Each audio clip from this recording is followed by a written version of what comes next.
Wake up, really gonna rise with the sun. Step 2, get some good, some food in you. Step 3, think real hard about what you wanna be. Step 4, everybody just do your thing. Wake up, today's gonna be a good day. Wake up, today's gonna be a good day. Wake up, today's gonna be a good day. Wake up, today's gonna be a good day. Wake up, today's gonna be a good day. Wake up, today's gonna be a good day. Wake up, today's gonna be a good day.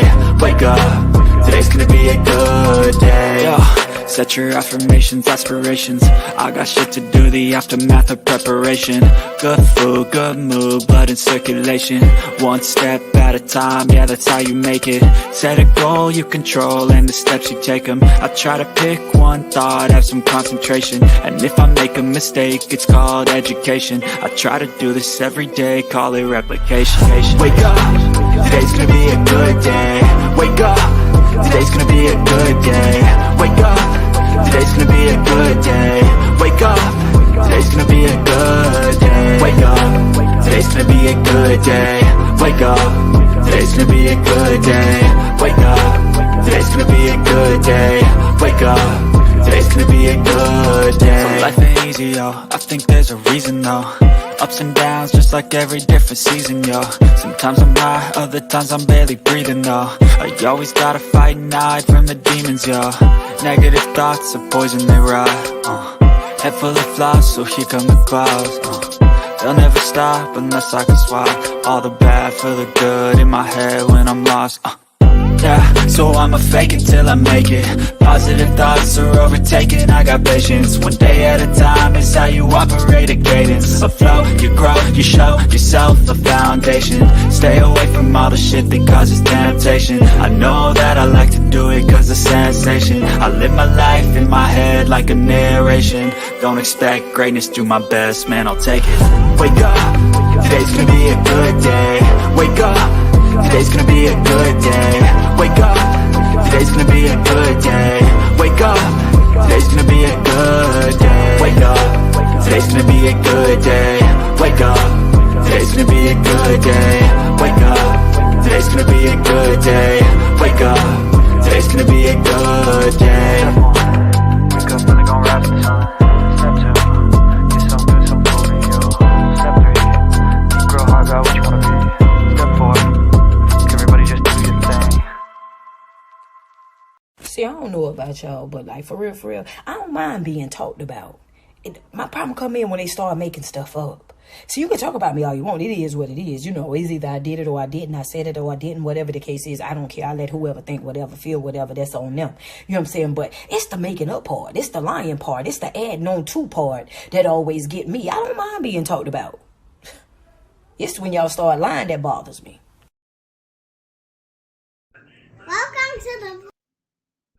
Welcome to the Bullhorn Betty Coffee Club.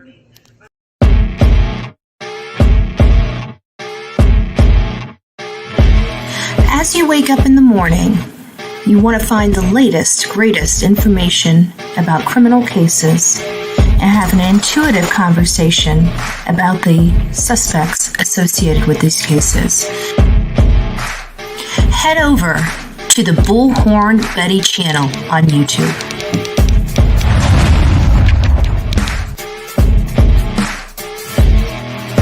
Get breaking news right here on the Bullhorn Betty channel. Welcome to the Bullhorn Betty Coffee Club. Enjoy your stay and enjoy your day.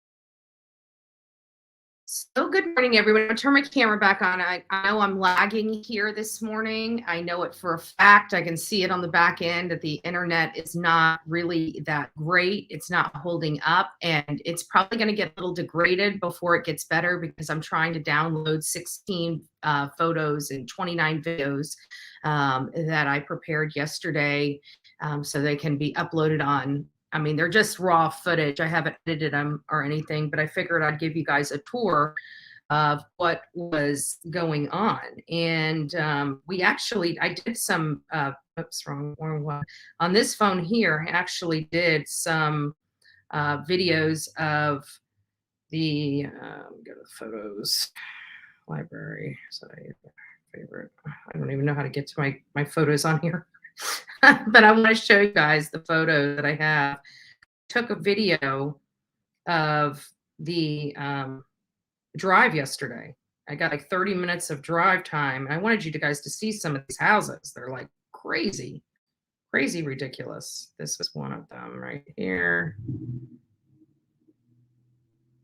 Oh, that was the second one. I wanted you guys to see some of the houses and where these people live. I mean, it's crazy. These people have lots of money. The kids that were involved in this whole Trent case, with like one of them, and I can't remember which one it was. Hold on, I'll tell you in just a second. The Rays, W-R-A-Y, the Rays. They're the ones that live in a modest apartment, still on the island. So I know they're probably paying an arm and a leg for it.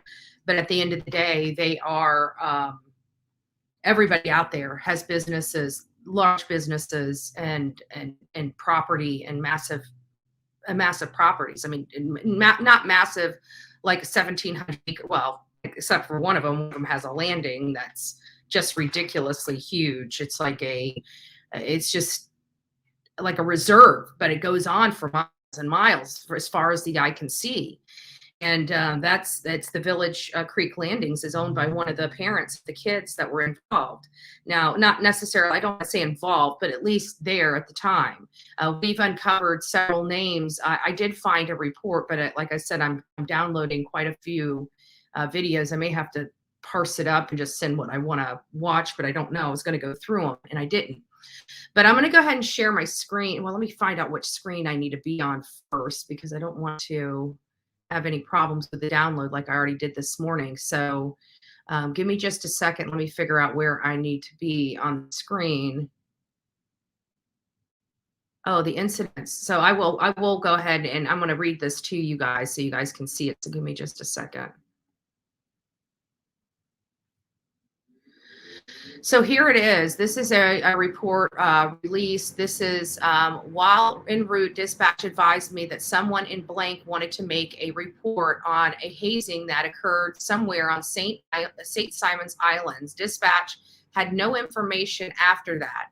Once at the hospital, I walked to blank. I observed a white male lying motionless on a hospital bed hooked up to a ventilator surrounded by Mark Lehrkamp father. So we know that, Mark has been an advocate for his son. He's been out in news. He's been trying to bring attention to his son.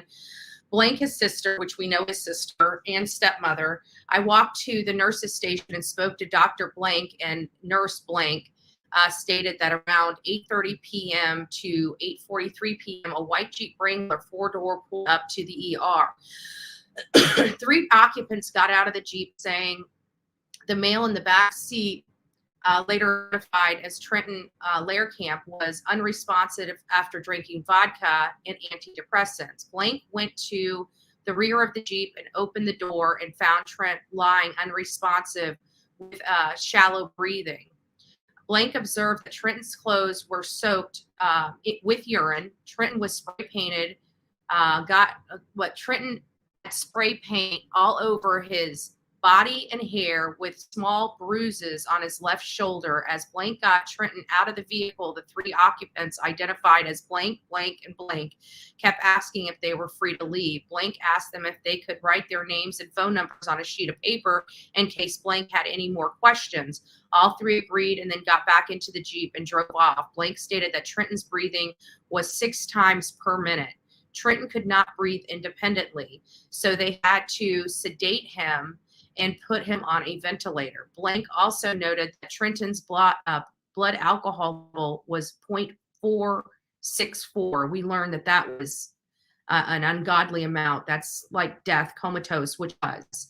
I first spoke to Mark. who stated that the last time he saw Trenton was earlier that day at about 4:52 p.m. Trenton was perfectly fine and went to his friend's house. Blank later, Blank, I'm assuming that's the friend's name. Later that day, around 8:40 p.m., Blank told Mark that something had happened to Trenton and that he might be at the hospital. Mark called the hospital and asked if Trenton had been dropped off. The hospital immediately, or excuse me, hospital staff informed Mark that Trenton was dropped off. Mark needed to get there immediately. When it says when Mark arrived, but I think that was a typo, and said when Mark arrived, he saw that Trenton was on a ventilator. Mark stated this was not the first time Trenton had gone to Blank's house and returned hurt. Last Friday, on the 17th of March. Now, we're going to get into a conversation about this, guys. I can't read your comments at the moment while I'm reading this, but I will get over there. But we're going to talk about this. On the 17th of March, Trenton came home covered in WD-40, vomit, paint, glue, egg yolk, and spray paint. Mark stated that Trenton seemed high or drunk, and 2 weeks prior, Mark had to take Trenton to the emergency room because he came home with a severe laceration over his left eye that required stitches. Mark says whenever Trenton goes to Blank's house, he never returns home normal. Mark states that the reason why Trenton goes over to Blank is because Trenton has no other friends. When Trenton is at Blank's house, he is accepted with people he thinks cares for him. Mark also believes that since they are younger than Trenton, he might think that they look up to him. Mark also said that Trenton would not fight or defend himself against Blank or any of the other juveniles because Trenton knows that since they are minors, if he hurts them, he will get in serious trouble. Mark also states that Trenton had recently been Blank. There's a whole redacted section here, so we don't know what that is. Mark has photos and videos of all past incidences where Trenton has come home from Blank's house hurt and covered in objects. Mark also has pictures of the location where Trenton's phone was pinging, which shows Blank's house. I then spoke, so they've got data on this thing, and we're here, 2 weeks. We've got this sheriff in Marion County, Florida, that ended up finding people and arresting people within a day, 24 hours of their crime. Now, granted, that was a murder, but this could have been. This really could have been. This man was on his deathbed when he arrived at the hospital. They had to sedate him and put him in on ventilation, which means that he was on life support. Life support. So, and this is not the first time. And his father clearly has plenty of evidence. So if he's been taking pictures and he's got this, and now his son almost died, I don't see any proper parent not going after the juvenile's parents, all of them. But it was at one person's house, and that person is by far the most well-to-do and the most wealthy of these. Well, maybe not the most wealthy. I think one of the girls' parents, they're pretty well-to-do themselves. So, and they have a huge house that appears to be on the water. It's down a drive, but definitely a large upscale house. I spoke with Blank, who stated the last time he talked to Trenton was on the phone at 5:48 for about 43 seconds. Blank stated it was about a missing Minion toy she was trying to find for their little brother. Trenton, so that must have been the sister that talked to him that day. Trenton said he would return it to him and then hung up suddenly. Blank didn't think anything of it and carried on with her day. 2 hours later, at 8:39, she got a message from Blank on Snapchat saying, I'm not going to use the N word. Oh my God, I know you're sick of hearing it, but like I wasn't there, but like Trenton is effing dying apparently. Blank asked Blank where. He replied, take a guess, Blank mother MFing Blank basement. Blank then checked her brother's phone location, and it showed a ping at the hospital. While Blank was en route to the hospital with her father and mother, she got a voicemail from Blank stating what had happened to Trenton and that Blank had told Blank what they did. So this idea that law enforcement doesn't know who was involved and how they were involved is ludicrous. And it's not hard to look at the statutes in the state and find out where they fall in the statutes of criminality. We're going to talk about a little bit more. We've got one more sentence, and then I'm going to come back to you guys. Mark was able to give me a video and photos of the past incident with Trenton returning from Blank's house. Blank provided me with pictures of the Snapchat message and from Blank and the voicemails she was given while en route to the hospital. As of 12:19 a.m. on March 22nd, 2023, Trenton is still on a ventilator and moved to ICU. No charges have been given. At this time. Video and photos uploaded to evidence.com. Nothing further at this time. So this is the public release incident report from the police department. Was that good? And I haven't said good morning to you guys, and I apologize. When we're out here, I kind of get off my normal routine. Did that come in at least clear enough? I know my video, or my internet is kind of lagging this morning, so I want to make sure you guys can all see me and hear me. But that's serious stuff. That man almost died. And this idea that the police department in Glenn County is just trying to dot the I's and cross the T's. No, the subjects of the criminal investigation are wealthy people.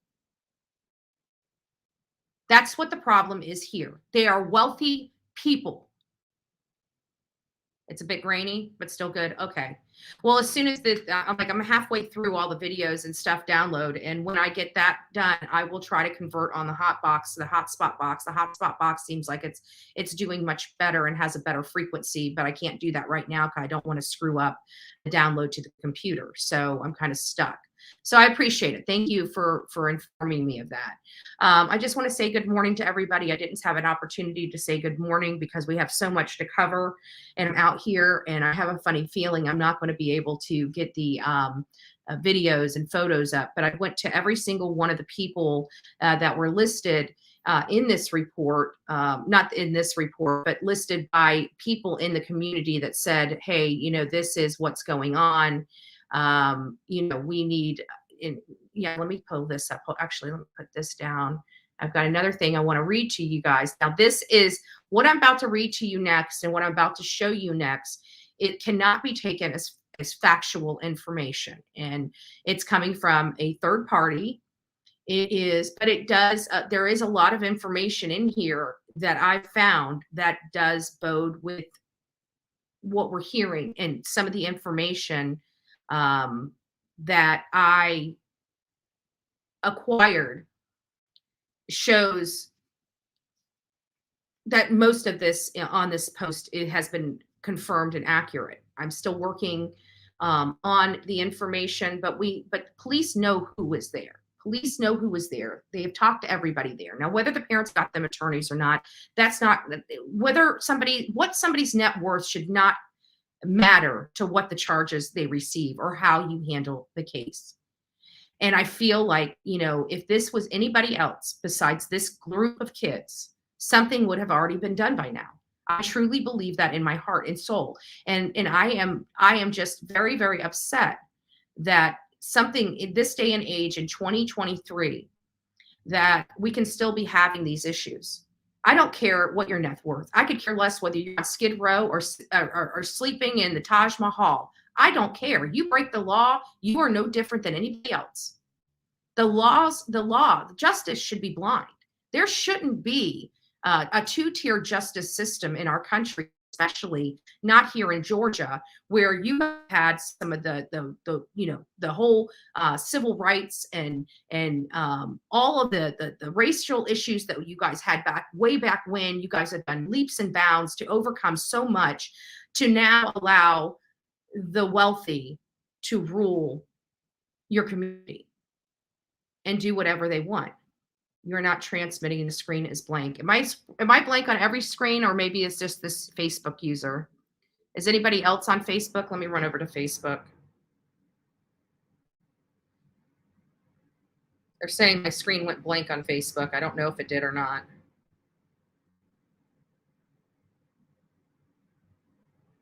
I'm in the group, right? Just want to make sure. No, I'm up there. I can see myself. I'm there. It might be shaky because it looks like it's shaky a little bit. No, I can see my lips moving normally. So it looks like we're okay over there. Maybe the faculty is already an overload with cases and might not have the ability to process this case yet. Yeah, but typically that's not the case. But at least that's not what law enforcement is telling us. That's not what law enforcement is stating at all, unfortunately, Caroline. They're basically stating that they're just doing a very thorough and a complete investigation. And that's coming from the assistant chief of police. So I don't think they're overloaded with cases here. I mean, this is a small community, and this type of case would go to the top of the pile because they do have crime here, just like any other place. And listen to this. And I keep wondering, we know all these kids went to that Glenn Academy. I went to Glenn Academy yesterday. It's in the middle of a freaking ghetto. I'm dead ass serious. The school itself is well maintained, big and beautiful. It's got huge iron gates around it that close. They have security on campus. I mean, it's a nice school. It's a nice school. Don't misunderstand what I'm saying. But this school is in the middle of a ghetto.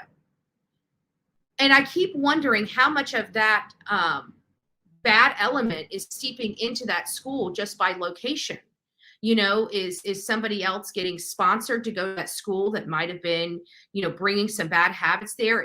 When they leave that school and go and maybe go to the convenience store around the corner or something, in that bad element, are they picking up bad habits because of the community in which their school is in? Not saying anything about the school per se. I believe that the school looks like a very good school. I mean, just by the appearance and the way it's maintained. And, while I was outside of those iron gates, there was no kids at the school at the time, and nor would I have recorded the children. I know the haters would say, no. Whenever children come up on this channel, it's purely by mistake. If there's a child's face on this camera, on this channel, with the exception of stuff in publications, like when I went to the red carpet event, they had permission to publicize those things. Therefore, I had permission to utilize that material. So what I'm saying is that there was permission given for that, and that's the right way to do, everything. So if there's ever a child based on this channel, you bet your butt that it was done by error and needs to be corrected. Even with that whole wannabe drug thug, that picture just came to me. I didn't even notice the children in it, so I had obviously no problem blurring their faces out.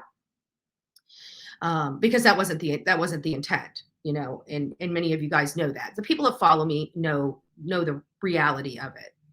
So we covering this Trenton case, Trenton Lehrkamp case, because I had been watching. Many of you guys know I had an opportunity to briefly meet Brett Buffington, but while I was in Georgia, because he wasn't really the only investigative journalist out there, I followed him to catch, to see what else he found out for the Leilani Simon case and everything like that. And so one of the things that I noticed is that, he was really the only reporter reporting on this case out here. And I was wondering, I mean, there's a few articles coming from other news organizations, but definitely not a thorough, press being really involved in providing their community with real information. The only person I've seen do that really is Brett Buffington. And I keep wondering why. Why is Brett the only one that's here covering this case? And he's not even from Glenn County. He works at WSAV in Chatham County in Savannah, Georgia. So I don't know why he's here when there's other news organizations here. Not that he shouldn't be covering it by any means. That's not the point I'm getting at. The point I'm getting at is, why is there no local news organizations really covering this case like Brett? And come to find out, one of the children that were at the house at the time of this incident, at the time of this incident. Now, I don't know if he was physically involved with some of the shenanigans and assault that took place and the torture that took place on Trenton, but the parents work at Brunswick News, local news here. That's a problem for me. So we have one that's tied to politics. We have one that's tied to the news. We have one that's a realtor.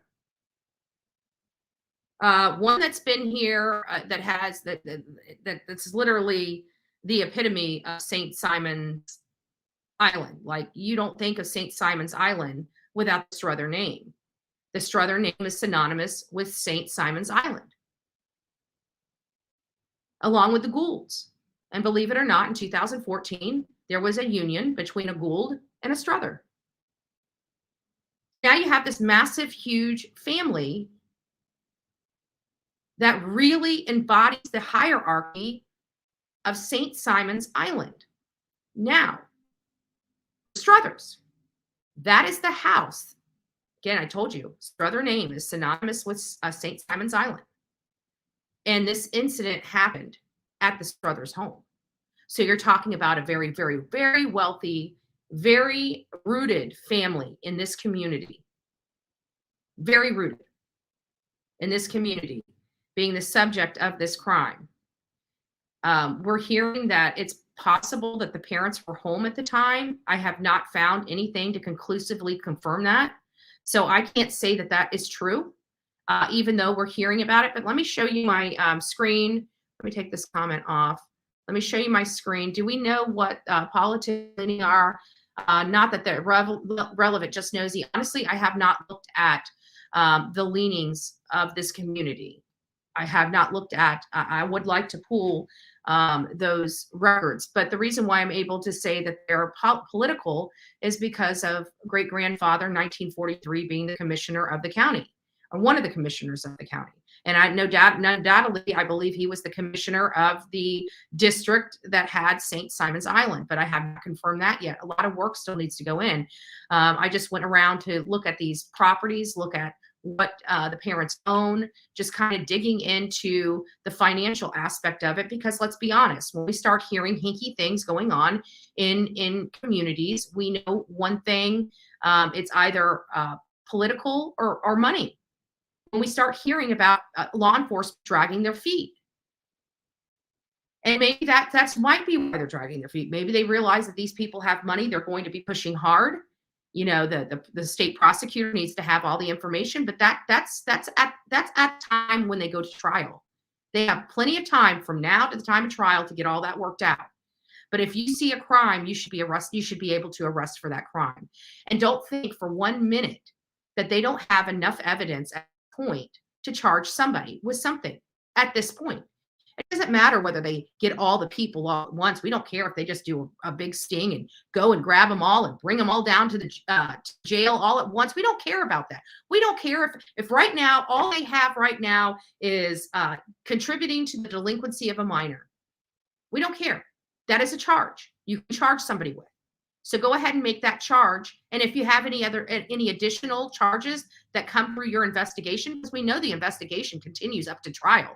It doesn't just stop because there's a charge. We know that because we've been around the block a few times. We know how this whole criminal, court system thing kind of works at this point. Even the lay person watching this channel gets an understanding of how courts, from the time of arrest, what goes on. And we know that when they're arrested, it's not the end of the investigation. That's why there's so many times people get arrested and then while in jail, they're charged with additional crimes. This illusion that these law enforcement like to tell, see, this is the problem we have in this country. If you're not educated on these things, when somebody feeds you a bunch of BS, you don't know they're feeding you a bunch of BS because you don't know. We here in the true crime community watch these cases all over the country, watch watch how they're handled from a criminal, just from a missing person or, the complaint up to it being moved to a criminal investigation, up to it being moved to a homicide investigation. We know when they tell us one thing, but they're doing another, we know that even though they're not telling the public, they have moved the case from just a missing person to a criminal investigation or even from a criminal investigation to a homicide. We just know because of the actions they're taking, such as telling us we don't need any community volunteers at this point. That means that they don't believe this person is in and around the area, or if they are, they're not alive. That's what they're telling you when they tell you that. Now, we know that because we study this stuff and we get to the heart of this. And as many of you know, I work with a lot of great sheriffs, communicate with them and throw things off. Great sheriffs, not just in Florida, but around the country. I communicate with them. So it's not like we're stupid over here. It's not like we don't know what the policies and procedures are with law enforcement investigations. Now, we don't know the intricacies of the investigation, who they're calling in, what kind of resources they're using, but we do know that in the first 48 hours, they amass a massive amount of evidence that they now have to take and go through. Here, there's only a limited amount of evidence. We don't have a huge crime scene here. We have a consolidated area where the crime was took place. They have identified every single last person that was at the house at this time. Now, mind you, this is where I get really irritated. We know this is not the only crime perpetrated on Trenton. This is by far the most severe. But this is not the first assault he had to undergo while being at that house. This is the third in just a matter of, from what I understand, in a very short period of time. Third, we know law enforcement has been over that house 11 times in 8 months. That's what we know. Those are facts that you can't dispute. So that was a troubled house. So why did Carlton and Lauren not knock this stuff off with their children? Why was their child able to just run amok among the community with no reprimands? They didn't punish this kid. They had officers at their house 11 times. Can you imagine what that basement must look like? Mom must just not even go. They must just checked out and said, I don't even want to know what they're doing.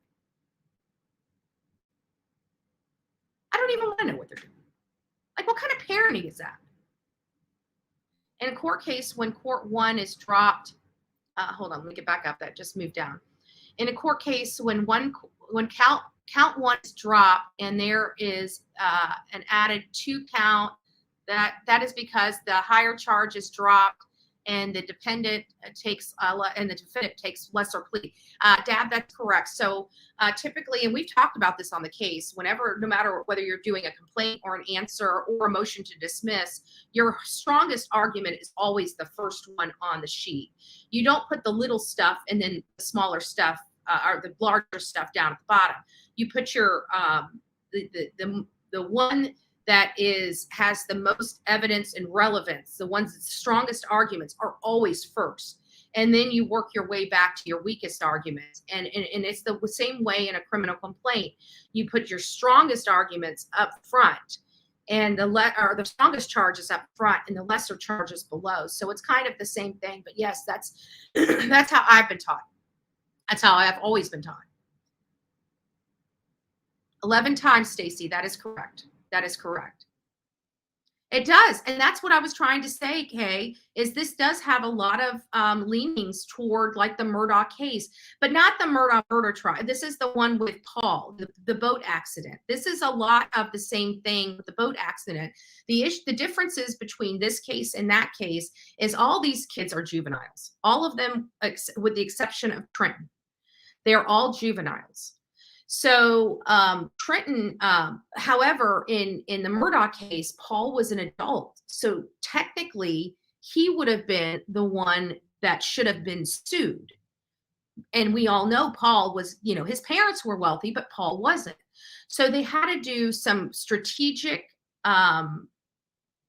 lawyering to make the argument that Alec Murdaugh was responsible.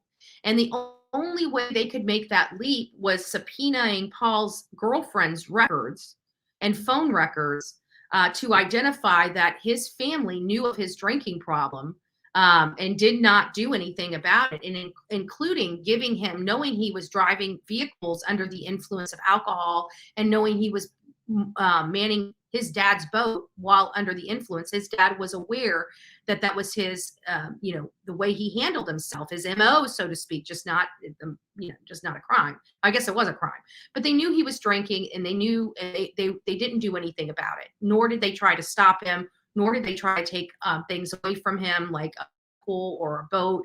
So they had that duty. And so they made that argument that Alec Murdaugh knew that his son was drinking and knew that his son would have been drinking, and it would have been known to his father that he would have been consuming alcohol, and therefore he should not have had access to that boat. And so they were able to make that legal argument to bring Alec Murdaugh into the case and now open him up to to his finances. This is a little different because all these kids truly are juveniles. So there's no dispute on who's financially responsible for Trenton. It's obviously the parents of these juveniles because their child is juvenile. Therefore, they are responsible financially for that juvenile and what that juvenile does. So they're going to be in hot water, and this is going to, and let me tell you, it's going to take a lot of money. It takes more money to try to save someone's life than to let them expire. So you're talking about hundreds of thousands of dollars, if not close to $1 million or more. That his medical bills will end up costing his family. If he doesn't have insurance, and even if he does have insurance, they're not going to cover all of it. They're going to have some significant out-of-pocket expenses for their child. And the bottom line is that doesn't cover his pain, his rehabilitation, his suffering, his trauma. I can tell you that this boy is traumatized, and he's even more traumatized because he's also waking up to the reality that these were not his friends, that everybody that he thought was his friends weren't his friends, and they almost killed him. And still, this time later, nobody's in jail. Law enforcement has the video. Law enforcement knows who's in the house. Law enforcement has statements from everybody in the house. This boy was on his deathbed. The hospital was smart enough to get names and telephone numbers for the 3 that dropped him off, including the description of the vehicle that dropped him off, in the condition that he was in. Yet they, and according to Brett Buffington 11 hours ago, I read the post myself, said they're not expecting, they're working with the state attorney. When have we ever heard of somebody being tortured and violated and nobody goes to jail without the police going to the state attorney and saying, "Mother, may I?" When have we ever heard that before? I'm just curious. I was actually looking to move here. I actually had a realtor to move to Georgia because I love the area. It's cheaper for me to live here. I could sell my house and buy a house here, a beautiful house on nice acreage for the same cost as my Florida home and live nicer. And I was considering coming here, not necessarily this county, but this is the second county in Georgia that I've spent time in. And I'm not liking, I don't want to be murdered and already have my funeral and be, halfway through the Golden Gates before somebody's arrested, because it takes an act of God around here to arrest anybody for true crime. They get petty crime. They have no problem arresting people for petty crap, walking down the road and a petty theft here, a petty theft there. You go to jail for that kind of stuff. But but torture somebody in Glenn County, you torture somebody and almost bring them to their death. Oh, you're good. You're good. All you need to have is parents with money. That's all you need is some parents with money. We're not going to bother you. We're not going to bother you. Right? That sounds pretty stupid. That's what I'm dealing with here. And the crap that they're feeding the public is a bunch of nonsense and word salad. We need to work with the prosecuting to see what no arrest. We're working on it. We're working on it. We've been hearing that a long time. We've been hearing that a really long time. I don't know what creative stuff you're gonna force feed the community about this case, but I don't understand how we're still here twiddling our thumbs almost 3 weeks later. I don't understand. 3 weeks. We have kids gunned down in Florida, and you got these people in jail in 24 hours. You come to Georgia, you have a mom identified as the primary suspect in the murder of her son. She throws her son away like garbage. They have all the evidence necessary to arrest her. She's on double probation, can't pass a drug test, still not in jail. It takes an act of God to put this woman in jail, and then they charge her with one crime, and the state attorney has to add additional 19 crimes to the case. That's not how it goes. When you commit a crime, you sit your ass in jail. Charge them. Even if they bond out, I don't care. But you have enough for a charge. Probably multiple charges, as a matter of fact. I mean, I counted multiple charges under the Georgia criminal law code. Multiple charges here. And still not one. Now, we understand don't come here with the word salad of, we got to collect the evidence and do this and do that. Yeah, you had all the evidence in your possession, I guarantee, within 72 hours of this case being opened. I guarantee that. I bet your bottom dollar that you had every stitch of evidence you needed for this case within 72 hours, with the exception of the subpoenas for the phone records.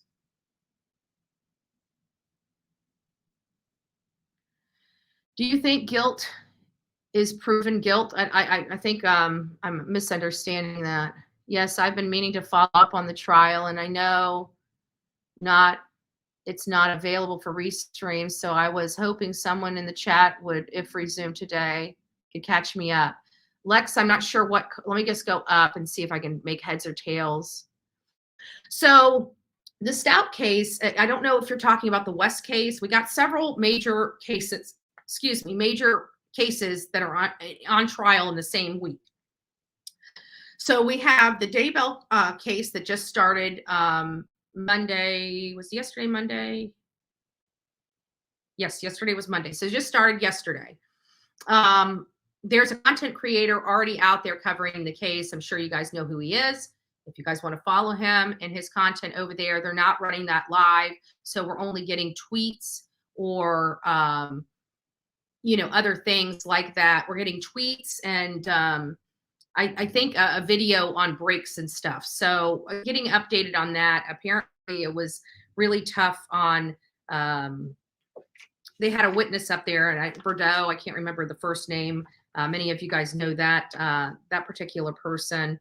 Anyways, they were up there crying and gave great testimony. I believe the content creator was able to talk to, apparently Chad Daybell's attorney has been sitting in the overflow room watching the trial take place and taking copious notes. So I'm not sure if that has anything to do with, him, looking at legal strategy for Chad Daybell and how this case goes and maybe what not to do for his client's case. So it seems like he's here watching this, taking copious notes, and inside there, we saw a video of him coming into the area. First of all, I don't know what you're talking about. I'm obviously not banned by anything. I know people are out there trying to say that I'm banned somehow or I'm violating terms of service. No, I'm not. Everything, I've had 2 videos taken down for privacy issues that were appealed, and I won those appeals. So I actually can post those videos back up. The problem is that's not my cup of tea. The only reason, I will. If people really must want to see those videos, I will absolutely post them because I'm not concerned about them because I just went through the appeal process. So no community strikes, no problem. And no, I don't mass strike people, never have mass strike people. And as a matter of fact, I've been telling people in this chat and clowning, especially wannabe drug thug. I've been clowning her people because they're campaigning for all this mass. And I was laughing at them saying it doesn't work. It doesn't work like that. You can't just go and and have band of people together and go to YouTube and tell them that we need this channel canceled, and they just cancel it. I've never been banned, blocked, terminated, or anything else on here. Never. I haven't even been timed out for 7 days. Give me a break. We talk about true crime here. We could care less about, wannabe drug thug beating up girls in front of and getting arrested for a felony because she decides she wants to beat up women for sleeping with her man. I'd say kick the man and be nicer to the female. But hey, that's just an adult way of dealing with shit. I don't know how other people deal with it, but I don't go beat up girls that are sleeping with my boyfriend. I would be more inclined to beat up my boyfriend than the girl because he's the one that would know. But that's what people would want, right? Battery Betty, right? So, but I've never even been in a fight over somebody sleeping with my man. That's so ghetto and so trashy. It's not even funny. So she can beat up these girls all she wants in front of her children, mind you. So her children had to witness her assault a woman inside of a store and outside of a store. And then the children had to witness their mother being arrested for a felony for beating up that woman inside that store and outside of the store. But hey, she's worried about trauma. What about the trauma she's causing to her own children? And I'm allowed to talk about that on here.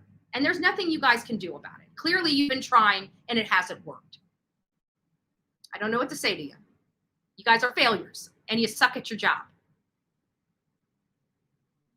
That's all I can say. I mean, if your only job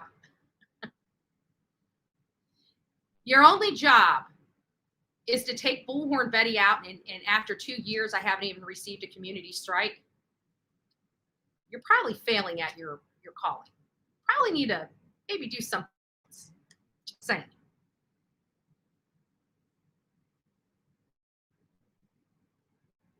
Oh, we got a little Karen in here. That's funny because I'm in ghettos and I can be in ghettos in Manatee County and not see one black person there.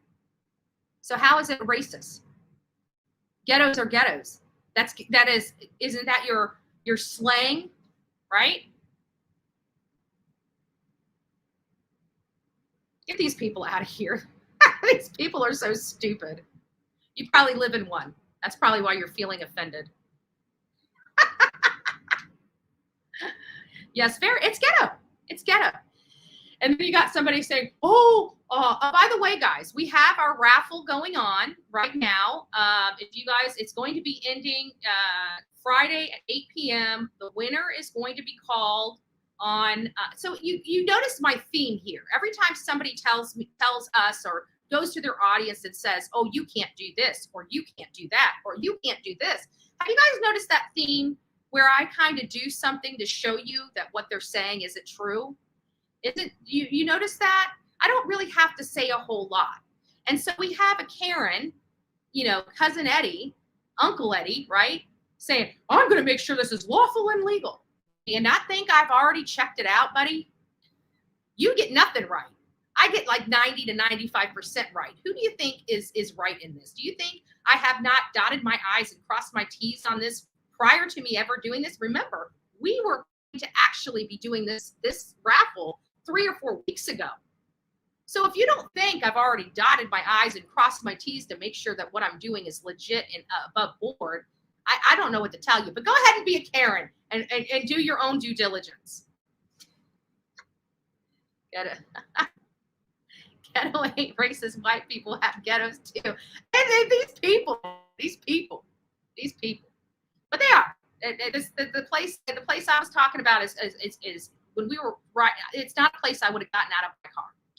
It really isn't. It was slap ghetto around that school. Where the school sat, it was crazy because where you enter the gates to go into the school was on the side of the ghetto.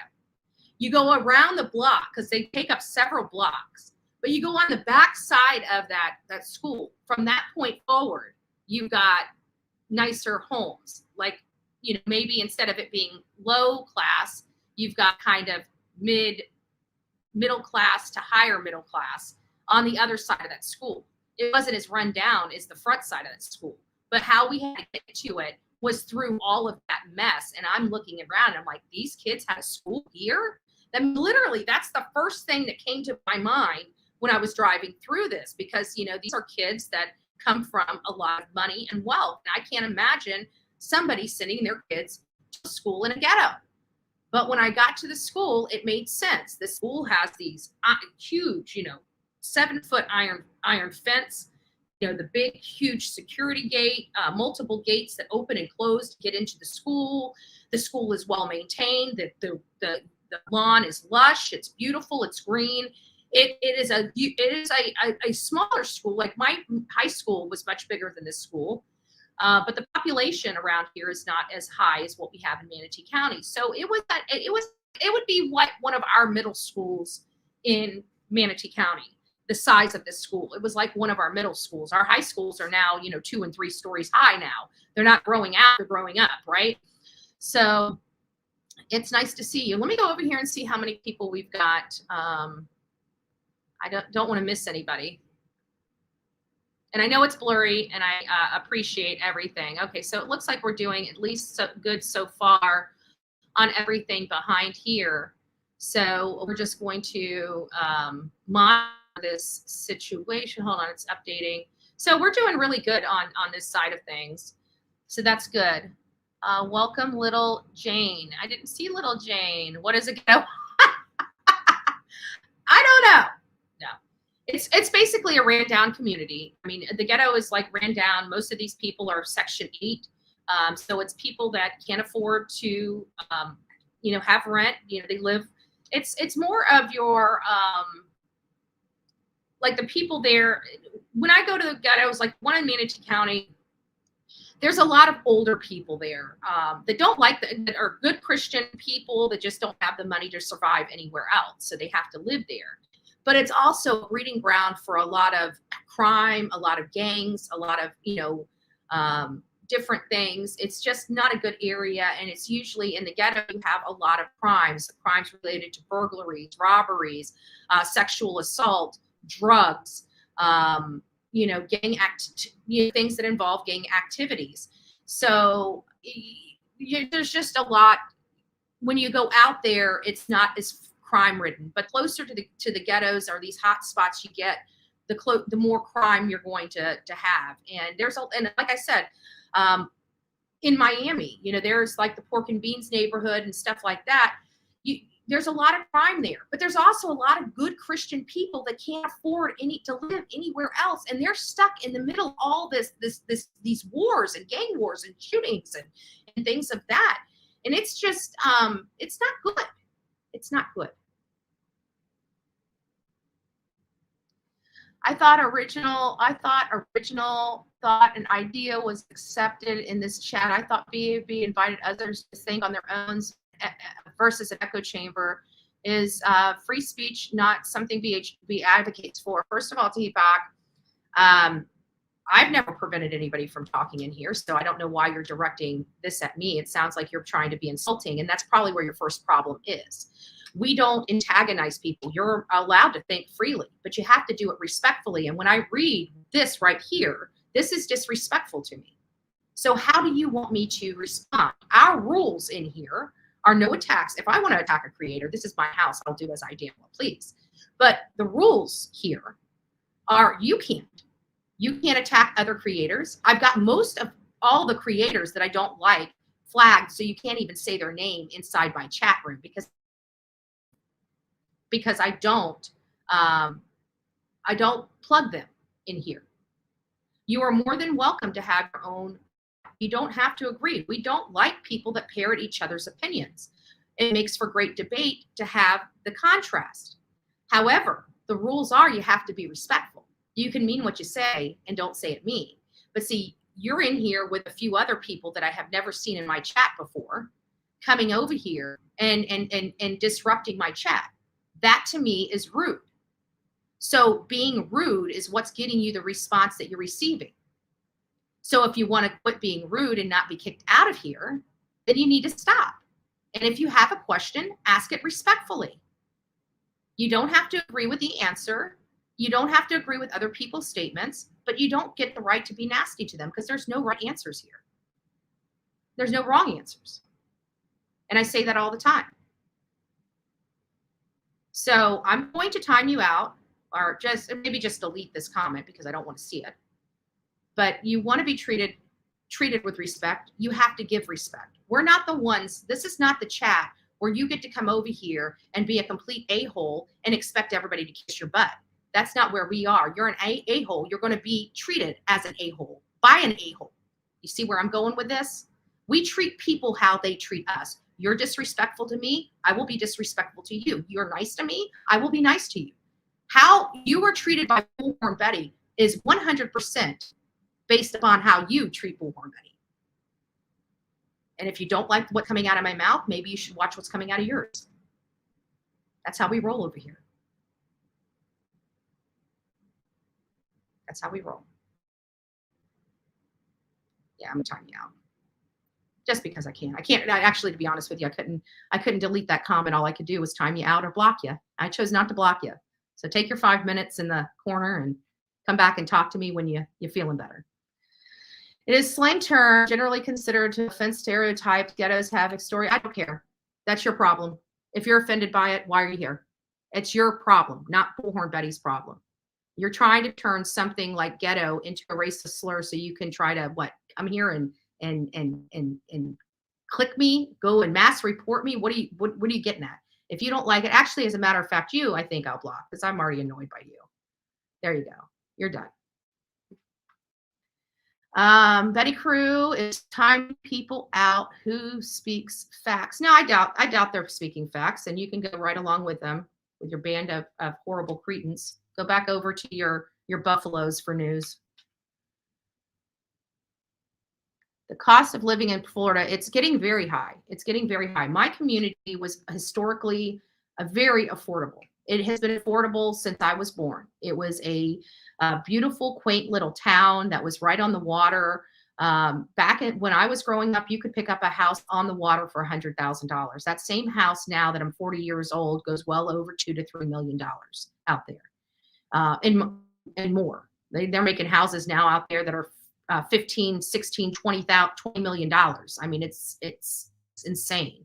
Our median house prices, our median house prices in Manatee County have always historically been much lower than Sarasota County. Sarasota County was always the prestige premium place to be when I was growing up. And so people most likely, like if you lived in Palmetto or Manatee County, you most likely worked in Sarasota because they paid the higher wages. And you just go over the county line and go back to your home where the lower house costs and lower gas costs and everything was much lower in Manatee County, but you go over to Sarasota to work because you're getting paid better.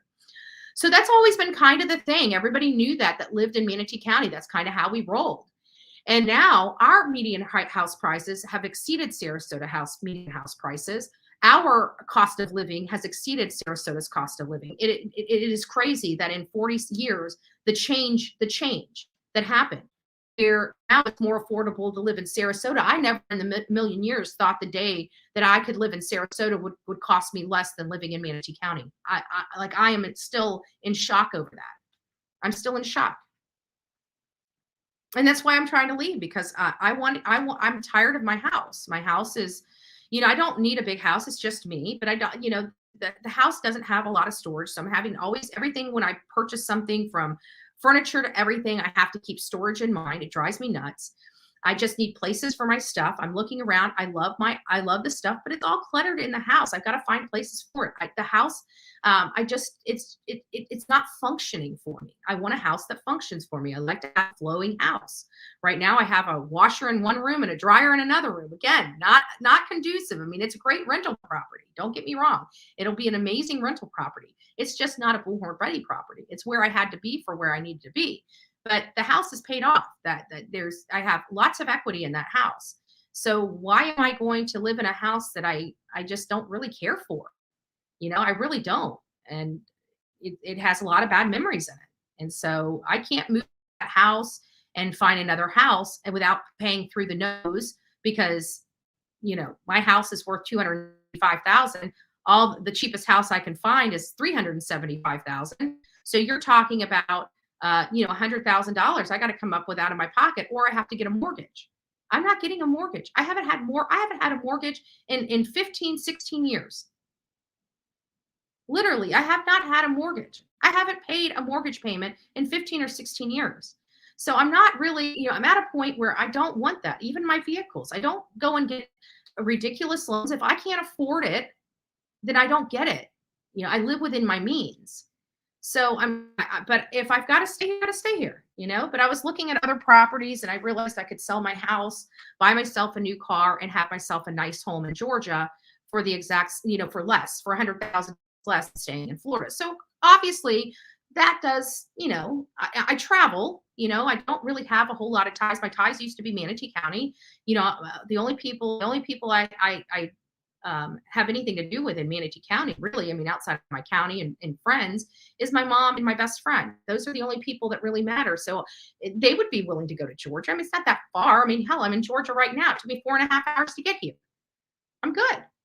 If I wanted to go home, it takes me 4.5. It's a day trip. I can still go see my mama and daddy, So, yeah, be a good little roach and stay in your corner. Thought this was a drama. Well, it's kind of, it is a drama-free zone. But you people like you come in here and disrupt the drama-free zone to make it drama. This is what you guys wanted, right? You wanted me to stop and give you guys attention because you can't take me out. So the only thing you can do is pout like kids and stomp your feet around and make a scene because you guys are failures. So that's not my fault. That's your fault. Your feelings are not my problem. They're your problem. Okay. I'm not an emotional person. That means if you cry about something, doesn't mean I'm going to cry about something. I might actually tell you I'm sick of hearing you cry.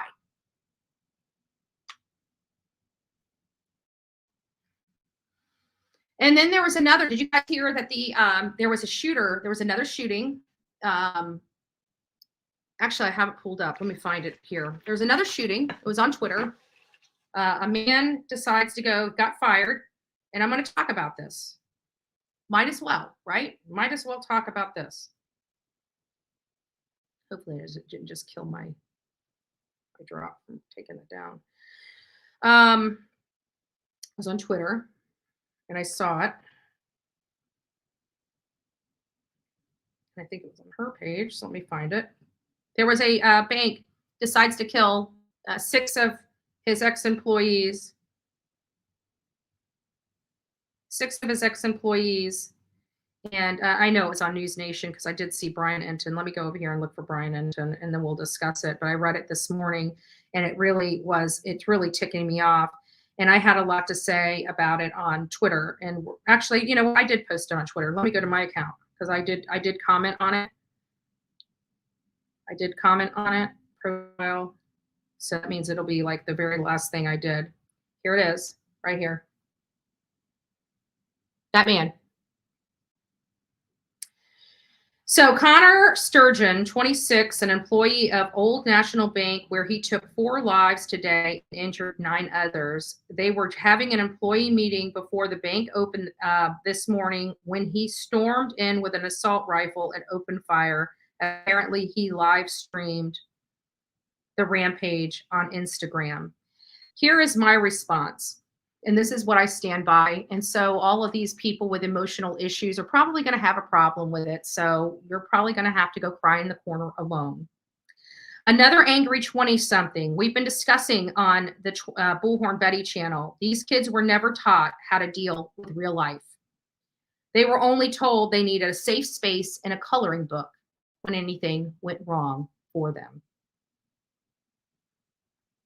Well, the real world, you don't get a safe space and coloring book. So the only thing they do is break. And I truly believe that. They taught, and I keep focusing on this 20-something because this is the era of people that were taught everybody's a winner, right? I wasn't taught that when I was a kid. You weren't on a softball league or a cheerleading squad. You didn't get an award if you didn't make 1st, 2nd, 3rd, or nominal or honorable mention, 4th place. You didn't get a trophy. They prepared, in my generation, they prepared you for the ugliness of the real world. They didn't cuddle you and paint this euphoric picture of what real life is about and then shove you out the door and then you find out on your own that life is not what they taught you in school. I was always taught in school life is not fair. And every opportunity a teacher got to instill that message in a student, they did. Life's not fair. 20-something now are picking up these guns. Okay? They are, if you look at their voting record, they are not the people that are being stated. They are not the right, crazy, gun-toting lunatics. These are the people that were so concerned that if I didn't wear a mask when I was out in public, I would kill grandmother. But they don't mind grabbing guns now and doing it themselves.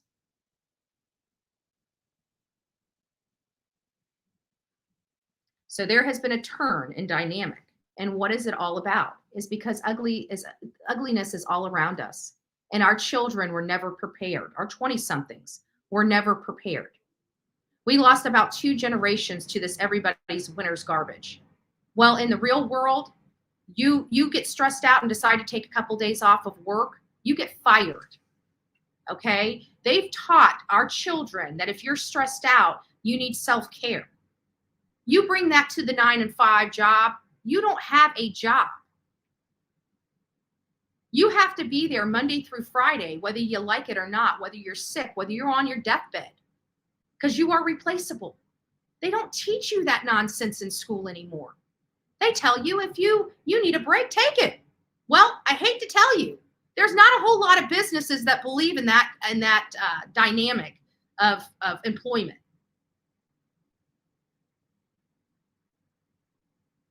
And I moved my thing and it failed. I was almost done with my videos and it failed.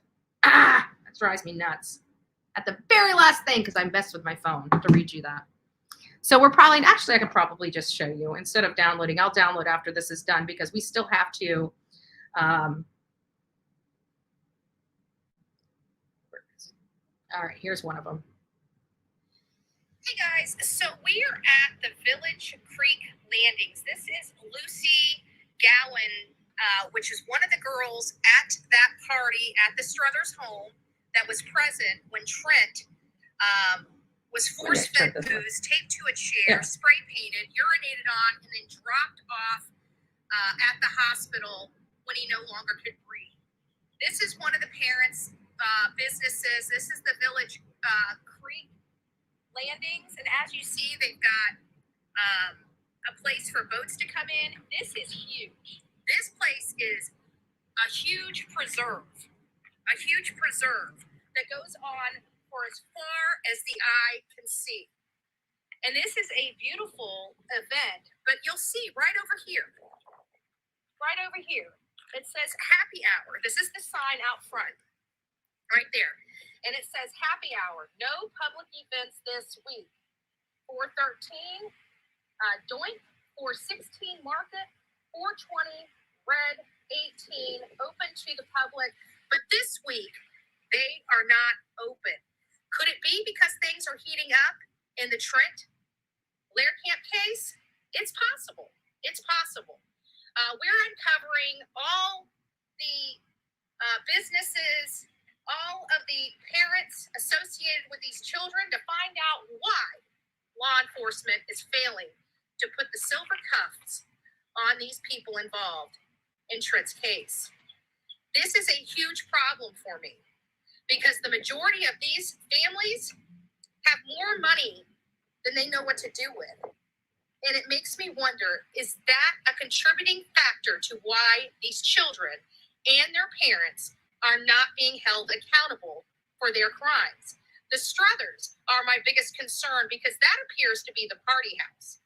The kids will go to wherever the parents allow them to do whatever because that's the age that they are at. These parents are responsible for the actions of their children. These children are responsible for their own actions. Parents are financially responsible. The children should be prosecuted criminally. What is going on here in Glenn County? I'd like to know.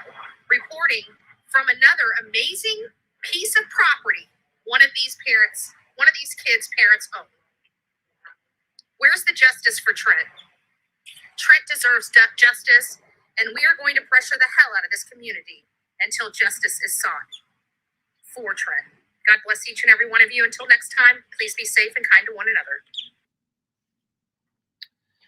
So that's just one of them. That's just one of them. We've got, like I said, we've got the hardware store that's been around since this community was built, just about since the 1930s. We've got a realtor, a well-to-do realtor. We've got parents that work at the local news in Brunswick. Yep. Maybe that's what's throttling some of the news going off on this case. Yeah. News. One of these kids' parents work for the newspaper or the news organization, Brunswick News. I don't know if it's a online news source. I don't know if it's a news like, Brett Buffington, aired, I have no idea. But I find it funny that there's been a lot of throttling of the news cycle related to this case. And lo and behold, we have parents that work at the newspaper. So we have all these elitist parents, and one that owns this Adventure Outfitters on the main drag in St. Simon's Island. But there's also several other locations of this Southeast Adventure Outfitter. And I don't know if they're franchised or if the parents own all of them. I haven't looked into that. I haven't looked into that. Good morning, everyone. Thanks for joining the coffee club. Please try and don't forget to thumbs up. We appreciate that. We aren't allowed to talk about Rona in chat. YouTube doesn't like it. Yes, nobody delete any messages that have anything to do with that. We do control the narrative in our chat. And if you think it's for my mods, if you think it's offensive or it doesn't bode with our rules of chat, remove it. If you don't know whether it's something that violates the rules in this chat, then just remove the comment. Don't strike the person. But if you know that the intent is to be malicious or mean, they are to be removed. First offense, second offense, timed out, third offense, total block. That's how we roll. Old rusty kettle in the house. I always thought work was my safe space and never brought anything in the door. Well, I'm not sure how old you are, but from my generation, we, we were taught that work is work and life's not fair. We were told that if you didn't show up to work, you get fired. We were told if you didn't have a positive attitude or were rude to customers, back when we actually had customer service, which everything related to customers, they think a company now, and I don't want to get on a tangent about this, but we were taught that you don't show up for work, you don't get paid. You don't get, you don't get personal time. I mean, that's a benefit that you have to negotiate in my days is personal time. That's what I negotiated for my self-care, so to speak, which I never really took. But this day and age, our children are taught about this self-care crap that is ruining them as adults. Do I think that they need to take care of themselves? Of course I do. That's not what I'm saying. But when you're teaching kids, if they get stressed out, they need to take a day off work, they're going to be fired. You do a poor job at work or just can't get their stuff together, they're going to be fired. Teach them about the realities of life, not this made up, euphoric sub-reality. It's not like that. And these kids can't handle it. And they can't handle rejection because they've been taught their whole life that everybody's a winner. They have screwed up these children.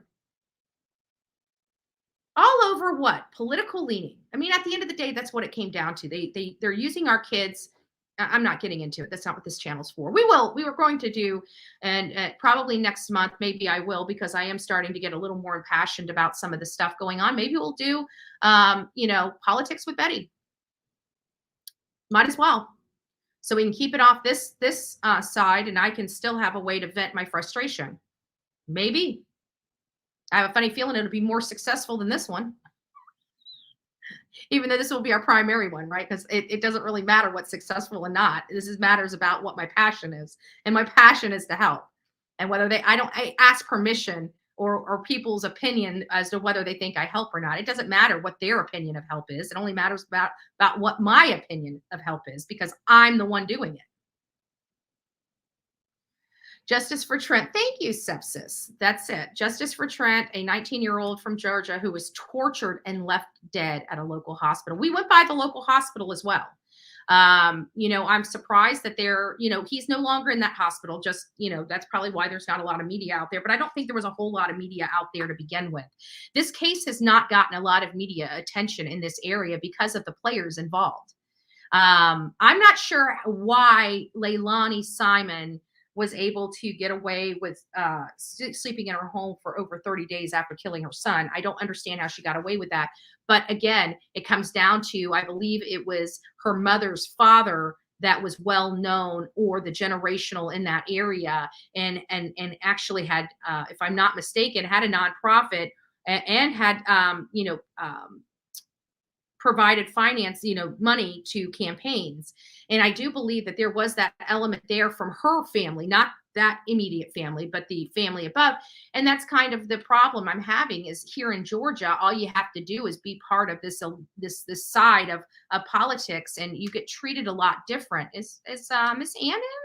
Good morning, Miss Ann. I didn't see you pop in. If you're in, good morning. I missed you, love. I'm in Georgia, just not that far. About 2 hours away from you. I'm just right over the Florida-Georgia line. If my kids were to get in trouble, it would be covered up, because that's how small towns work. Wrong, right or wrong, I'm from the city, and this is completely ridiculous to me. Me and you both. I'm not from a city. I'm from a small town. And back in our day, we had, we had the good old boy stuff, and we still do in certain respects, because, we still do. I'm not going to take it away, even though it's not as obvious as it once was. It still happens even in my community, and I know it. I know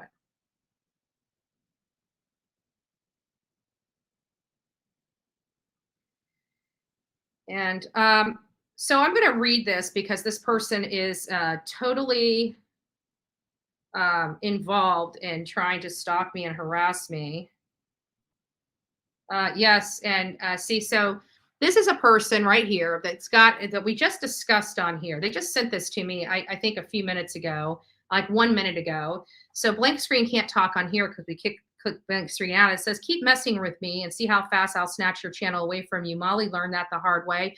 No, first of all, the title that you just put up here, I've already appealed. They've already undid everything.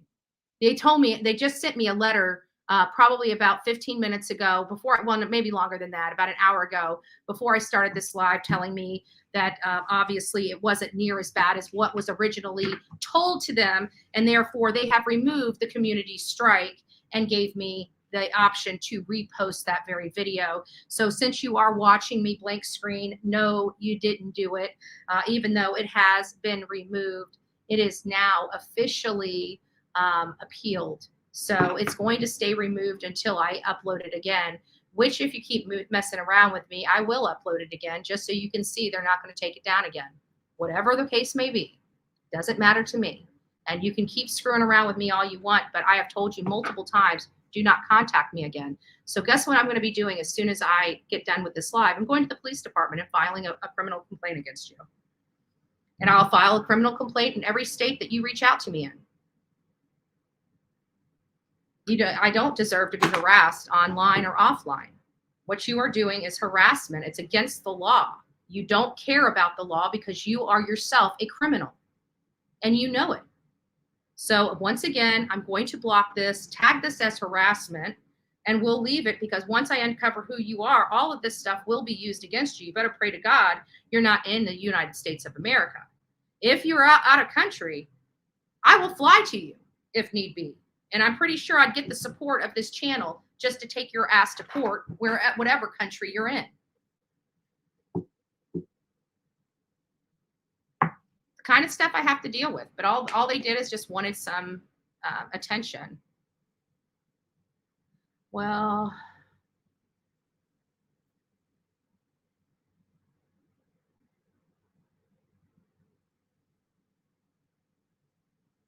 another troll Well, you're getting the internet laws changed. No, I'm not. The laws change. They're going to change in my favor because you guys are so twisted. Everything you think I'm doing, your people are doing. It's not us doing it. And I can go anywhere I want. And never mind the fact that I am media, whether you acknowledge this badge or not, it is proper under the law. So you guys can keep jerking around and playing these games. I don't care. It's not going to affect me because I don't break the law, dumbass. I don't break it. Guys, anybody that has anything, just anything like that in here, just block them. I don't even want to read them. Just block them out of the chat in its entirety. We'll go through this where they're going to create several different accounts. We're just going to keep blocking them until we have a good block list to stop some of these people from coming in. And as a matter of fact, for those that would like to join, you may want to join today, or like subscribe today, because moving forward, as we go through this them trying to point the finger at us while they're doing all the stuff, we're going to let them burn their own houses down. We're going to stay true to the cause in covering these cases. I don't ask anybody for permission. And obviously I have plenty of support because in the last year, I've acquired almost 25,000 people.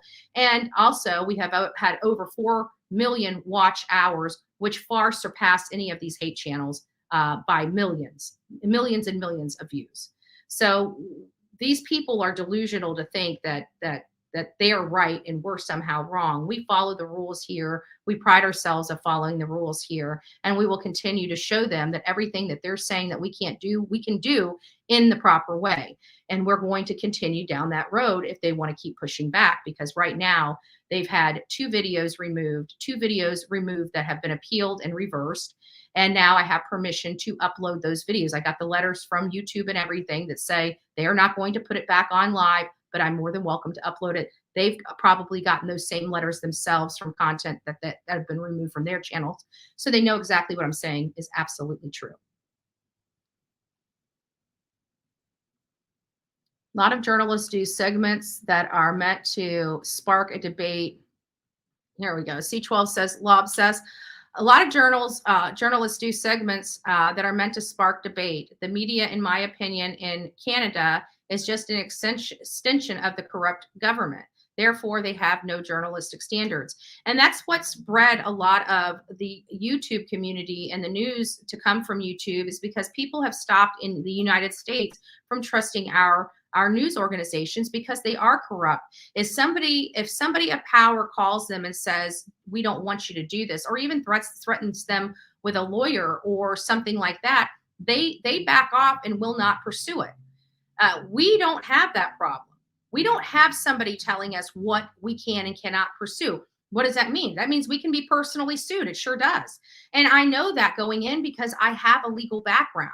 That's why I do the things that I do the way I do them. The people don't understand. There's a reason why things are done the way they're doing and why I have not been sued. People have been sued. I have not been sued.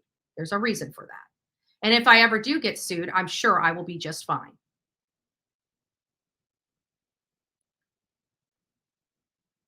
Georgia loves Biden. Georgia gave Dems 2 Senate seats and voted for Biden in 2020. Georgia is a mess. And you know what? It shows. I mean, look at this. This is the second major case we've covered here in the state of Georgia in 2 separate counties. And their MO is, hey, we'll let the assailants sleep in their own bed while the families, the victims die or have to struggle in rehabilitation and have to deal with all of this that somebody else committed upon them while they get to sleep at night with no problems from law enforcement. And the kicker is all you have to do is be politically motivated in this community or have money. That's all that's required. And you can sleep in your own bed and commit horrible things to other people and go unaccountable. They'll end up throwing these people in jail. I mean, don't get me wrong. They will, but I won't be surprised if they're low charges, misdemeanor charges in nature, not anything that really is going to provide this man justice because of who they are. That's what I perceive to happen. I perceive that these kids are going to get a slap on the wrist. The parents are not even going to be in charge, and they're going to put the onus on the victim to civilly sue the parents of these kids. That's what's going to end up happening. Mark my words. Mark my words. This is a joke. This is a joke. If anybody is thinking about moving to Georgia, don't. You're not safe here. You're not safe here. You're just not. And if God forbid something does happen to you, you won't get justice for months. They could have literally a stockpile of evidence sitting in front of them, and they still won't make an arrest. They'll let the person that hurt you sleep in their own bed for months before they decide, oh, well, maybe we'll go ahead and charge them now. This is a bad place to be. And if you're in Georgia, maybe it's time for you to start looking elsewhere. Come to Florida. We got enough people there. Might as well add a few more, right? If you want a state, like I trust Florida. I trust Florida. Does that mean I trust everybody in Florida? Of course not. But I do trust the majority of Florida. And I'm telling you, we are a law and order state. So for if you guys are tired of watching people get brutalized and nobody's held accountable, come to Florida. You'll be much happier. And we have a lot of water. We have a lot of water, fresh water, salt water, canals, everything. If you like water, you can have it. We have beautiful acreage here in Florida. Come on to Florida. Get out of this mess of Georgia until they change their laws where victims are who they fight for and not the freaking criminals. Northeast Alabama. There we go. Oh, mama, there you go. We even have another option right there, Alabama. But you might have those crocodiles.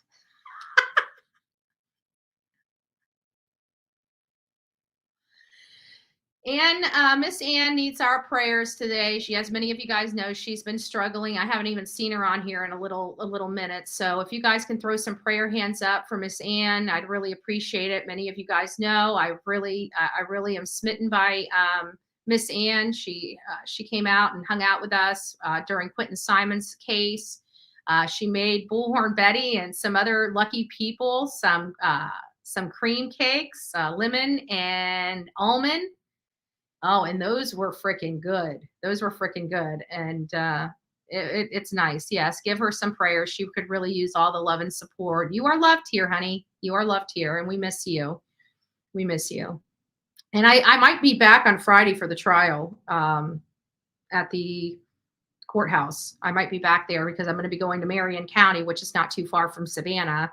So I can just go to Marion, do that for a day and go there, because this is going to be the big one, whether they're going to, drop those counts that Leilani's defense attorneys wanting them to drop.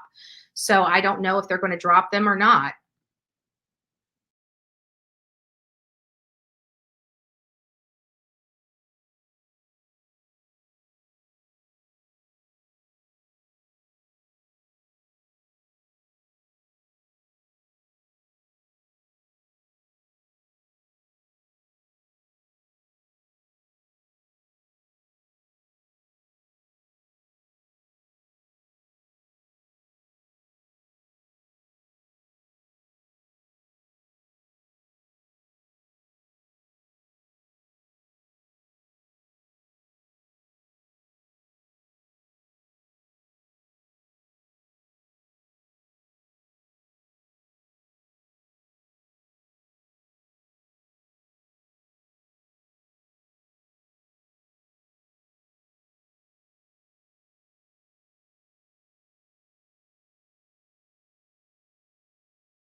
Yeah, when I went to switch over to the full panel, it wouldn't.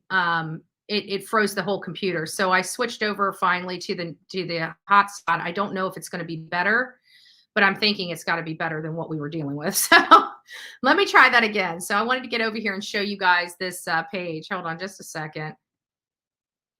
I get this banner off. It went there. There it is. So this was what came out in, this is not the original one I looked at. The one I looked at actually came from Twitter. And then while we were doing research, this one came up. And so edited to names of the ones involved. Rooker Hobby, we know about the mom.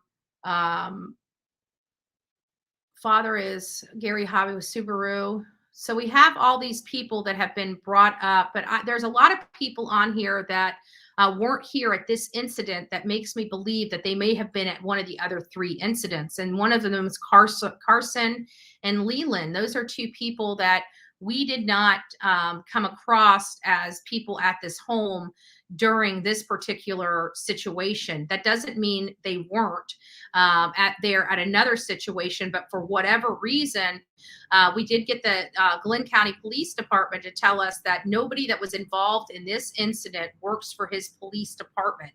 But here's the problem. Here's the kicker on this is the fact that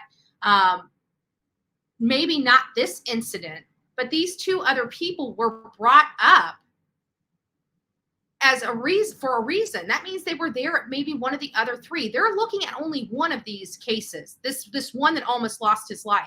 There are 3 different assault cases on this man. This man had a laceration on his eye just a week or so before this where he almost died, that his dad had to take him to the hospital and get him stitched up. He had another one where he came with him covered in WD-40 and all this crap stuck all over him. And that was just weeks before that other incident. And then now fast forward, he's in the ICU on life support trying to save his life. So there's 3 separate cases here, not just one. But it seems to me law enforcement is really only focusing on one of the 3 incidences. And so it makes me wonder if these other 2 kids were there somewhere else. So know who your kids are hanging out with.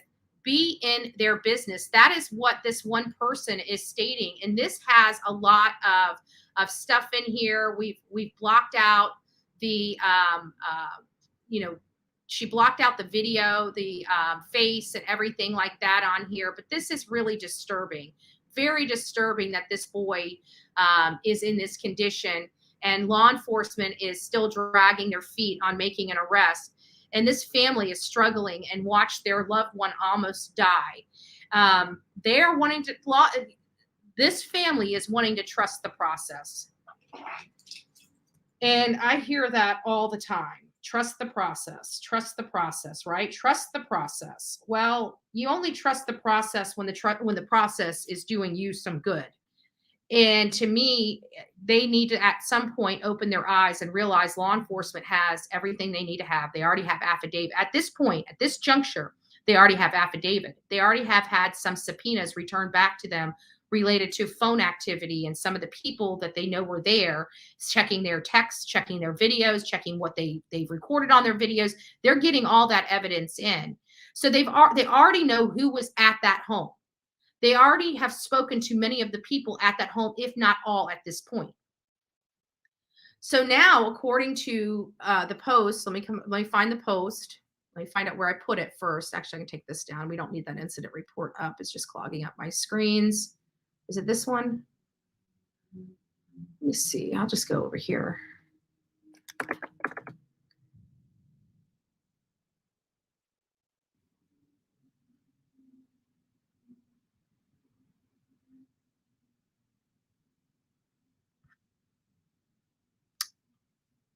Okay.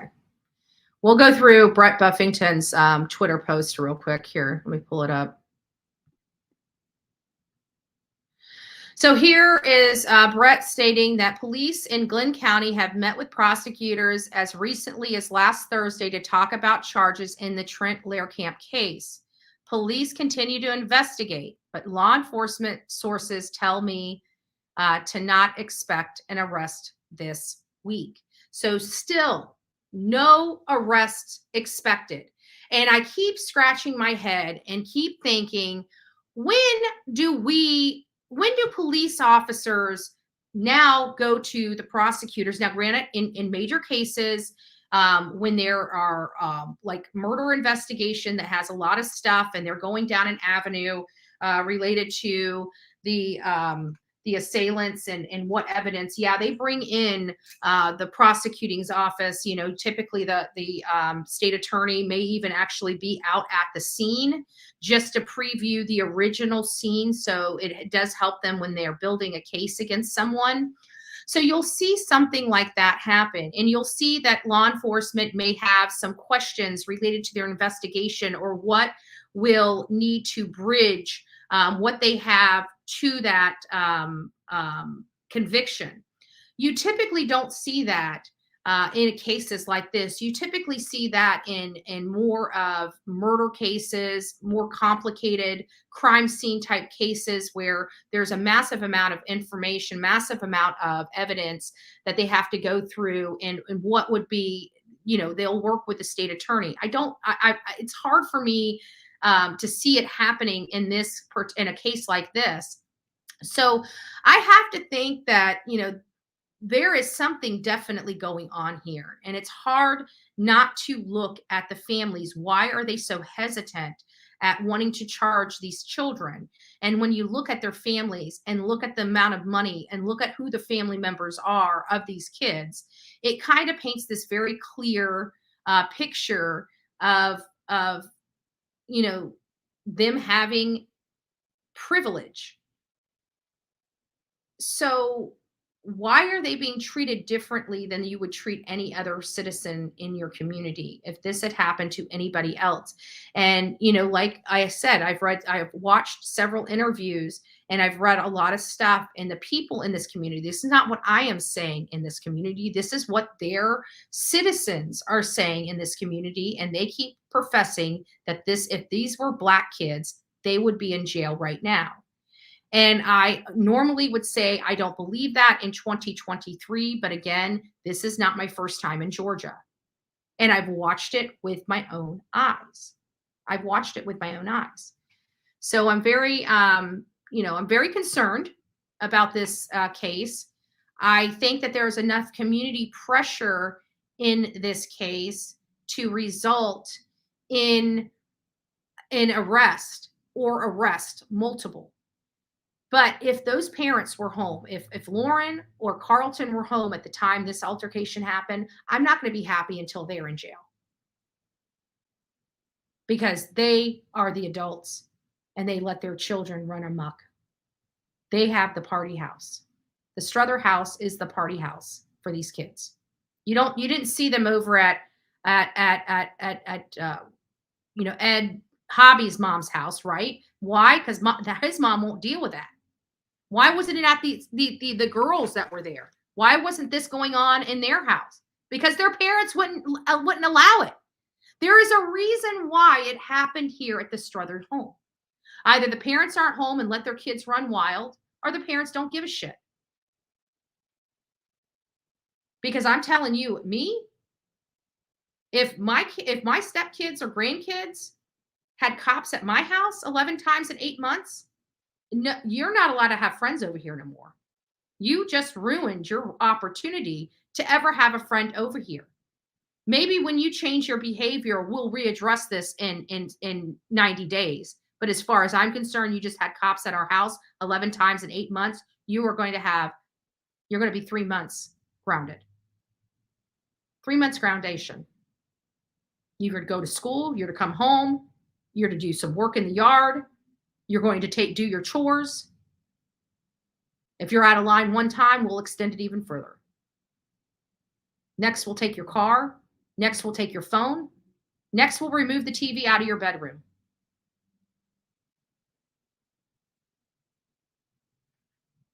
That's how I was raised. We don't bow down to our kids. We're the parents of our children. We're the parents of our children. We're not their friends. We're not their friends. When they get grown, we can be all their friends all the time we want.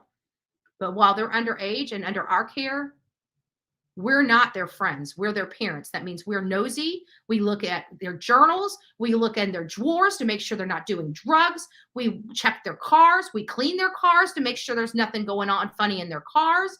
We keep trackers on our kids. We do what we're supposed to do as parents. And if our kids don't like it and they want to pout about it and throw a temper tantrum, let them pout about it and throw a temper tantrum. But I would like to know that my child's not going to be some crackhead prostitute in another 10 years, personally. Or some alcoholic, in bars and in bar fights and in jail the rest of his life. That's what I would like to know. And if that means my child hates me until they're 18, then my child's going to have to hate me until they're 18. That's what it's about.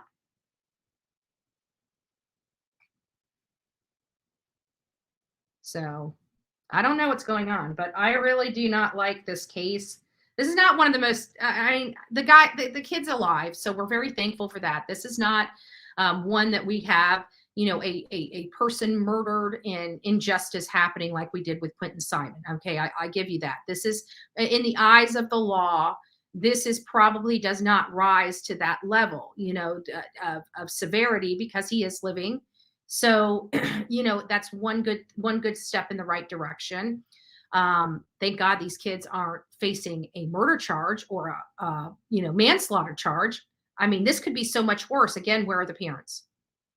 This is failing. This is failing as a parent when you let your kids run amok.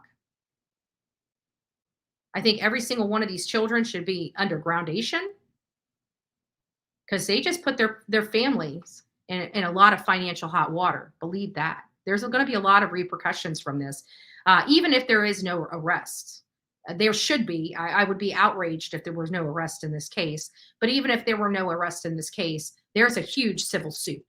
And they definitely have enough to go forward with a massive civil suit against multiple parents. And like I said, these parents have money. So they're screwed. They're not going to be able to go to court and say, you know, I can't afford this and I can't afford that. Well, you got property. You just like Alec Murdaugh, you might have to sell something. You might have to sell something to bail your child out. Maybe now, when you start having the financial cost for failing to parent your children, maybe you'll start parenting your children.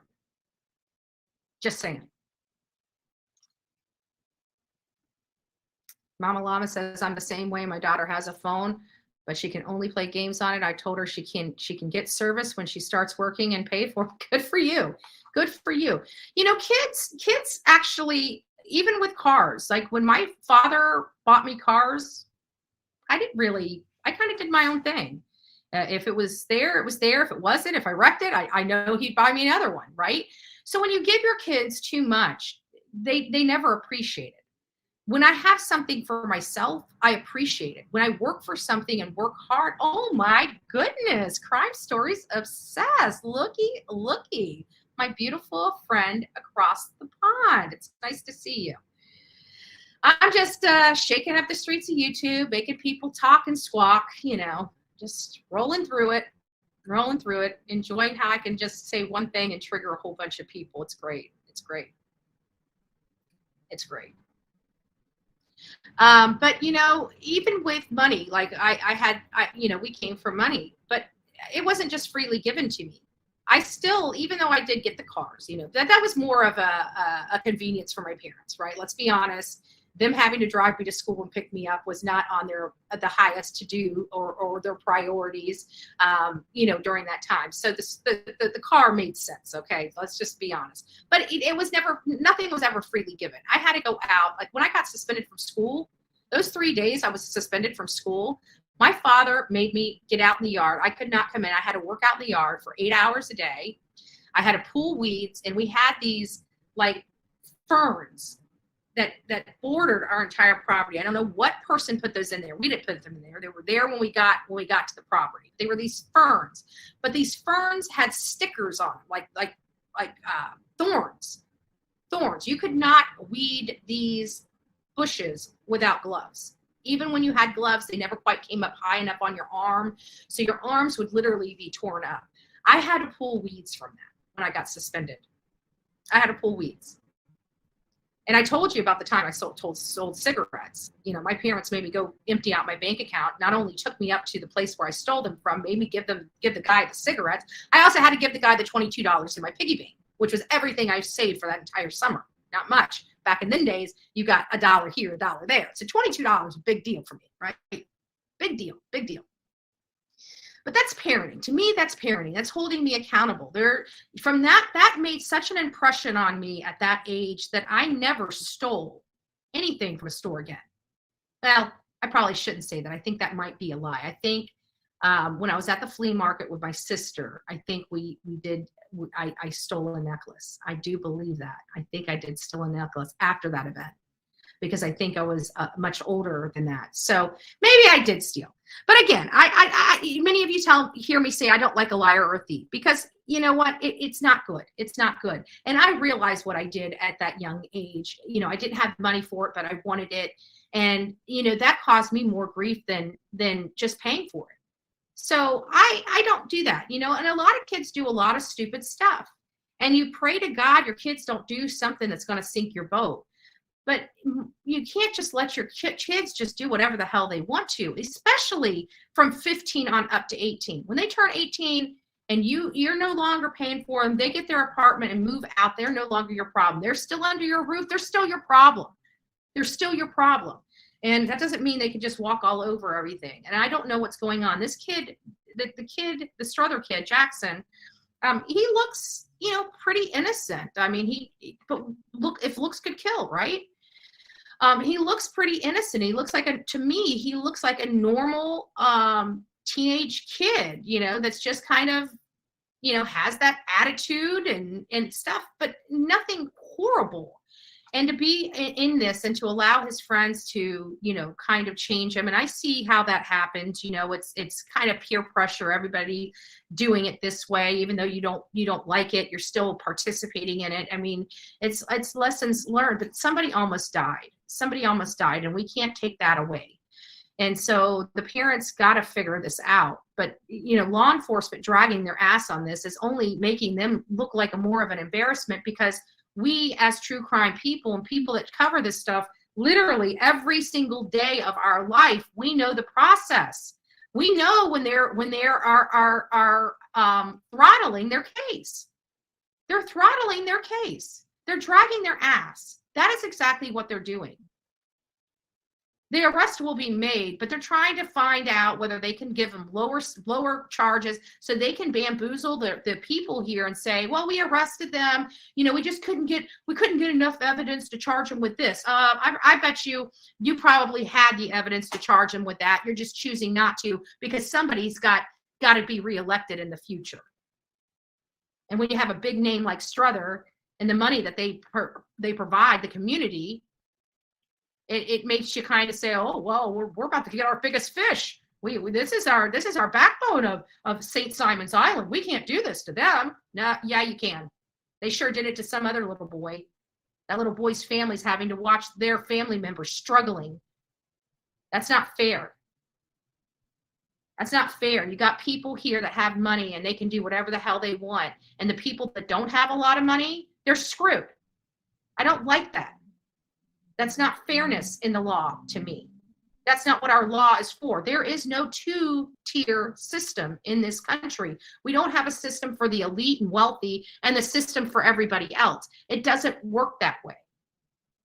Under the eyes of the law, we are all equal and should be equally charged. If you would have charged the family and the parents of a kid in a different case that have the same exact hallmarks as this one, then these should be charged too. The victim is the criminal and gets no justice, and the criminal is somehow the victim. That is horrible policing. Horrible policing. Let me see what my time is. So we're about 8:26. I'm going to try to set up Letitia Stout. Oh, my lips are so dry. I didn't put Bliss on them and they're just peeling.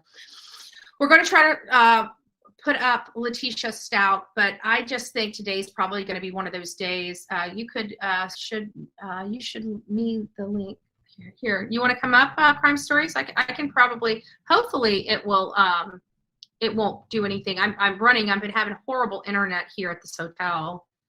So I've got it running on my hotspot, but you're more than welcome to come up. I'd love to see your smiling face. I may have to turn my camera off to give it enough bandwidth. But definitely would love to see you.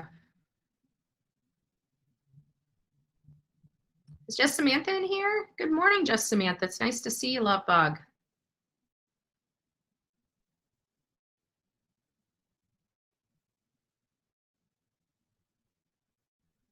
Hold on, Miss Ann. I'm waiting for a Crime Stories. Let me pop you up here. Hey, hon. Can you hear me? Hey, Hey, honey. How you doing?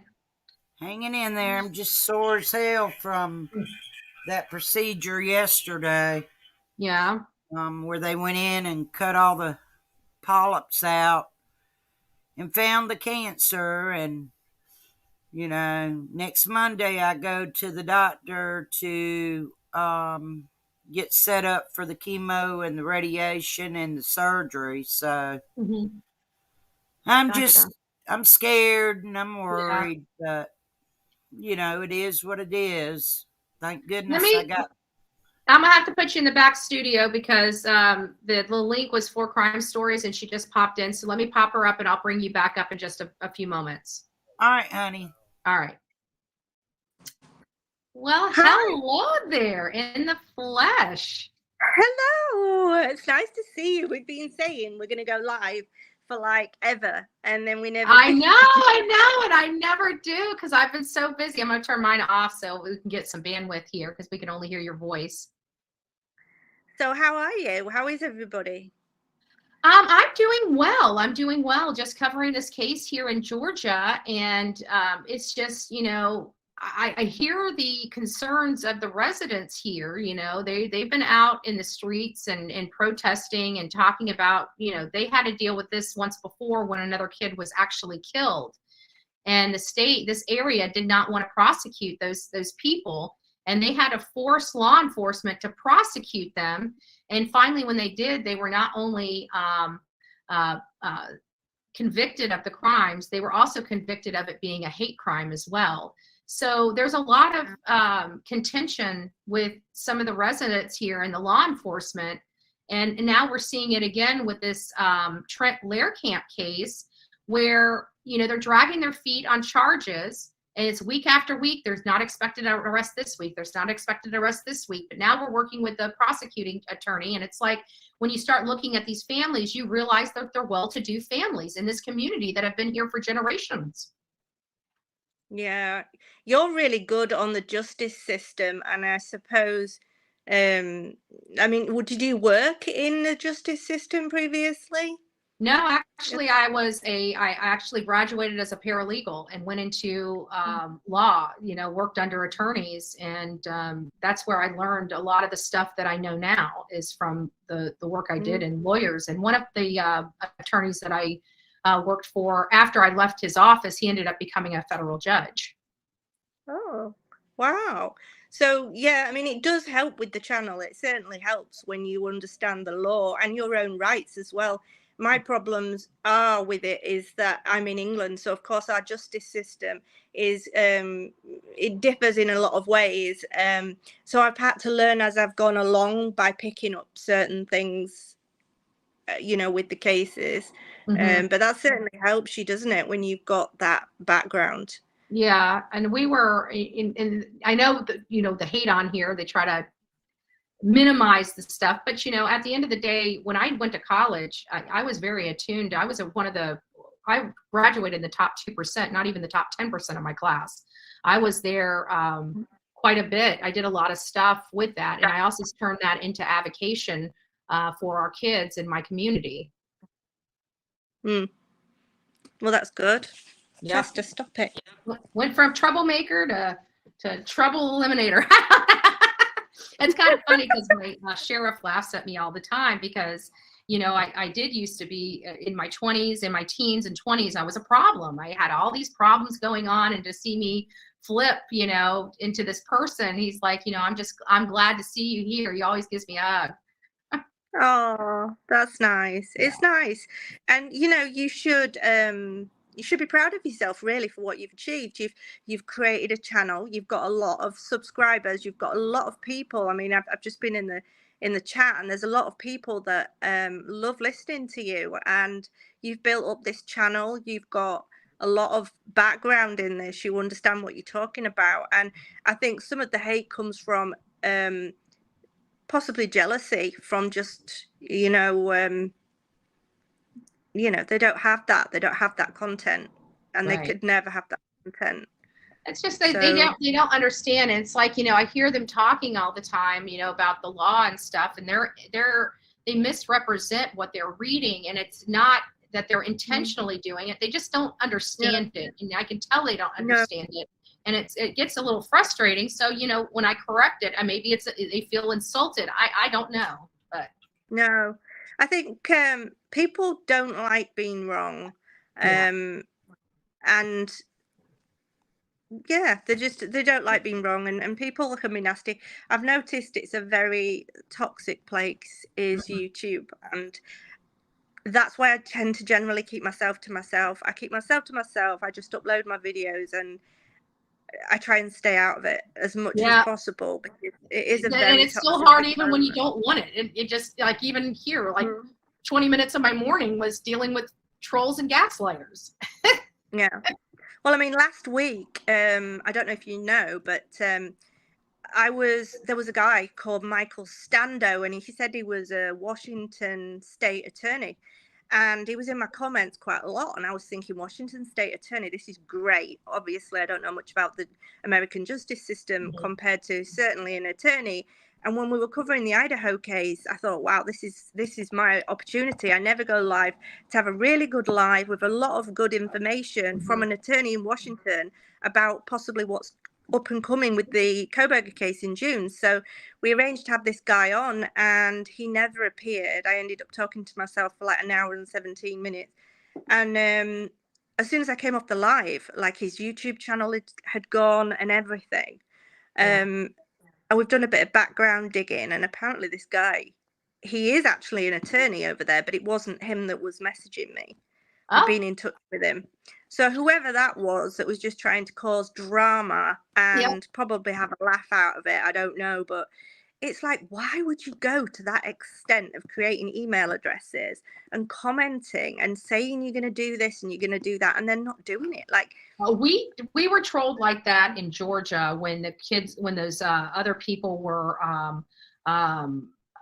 getting arrested. You know, the night crew, you know, several of them got arrested. Well, an attorney reached out to me, and so I was like talking to them, and they were talking about ex parte communications with a judge, and I'm like, that's illegal as hell in the state of Georgia. You can't have ex parte communications with a judge and settle the case. You have to have the defense, the prosecution, and the judge there for it to be. So when he started saying this in this text, I said, "What's your bar number?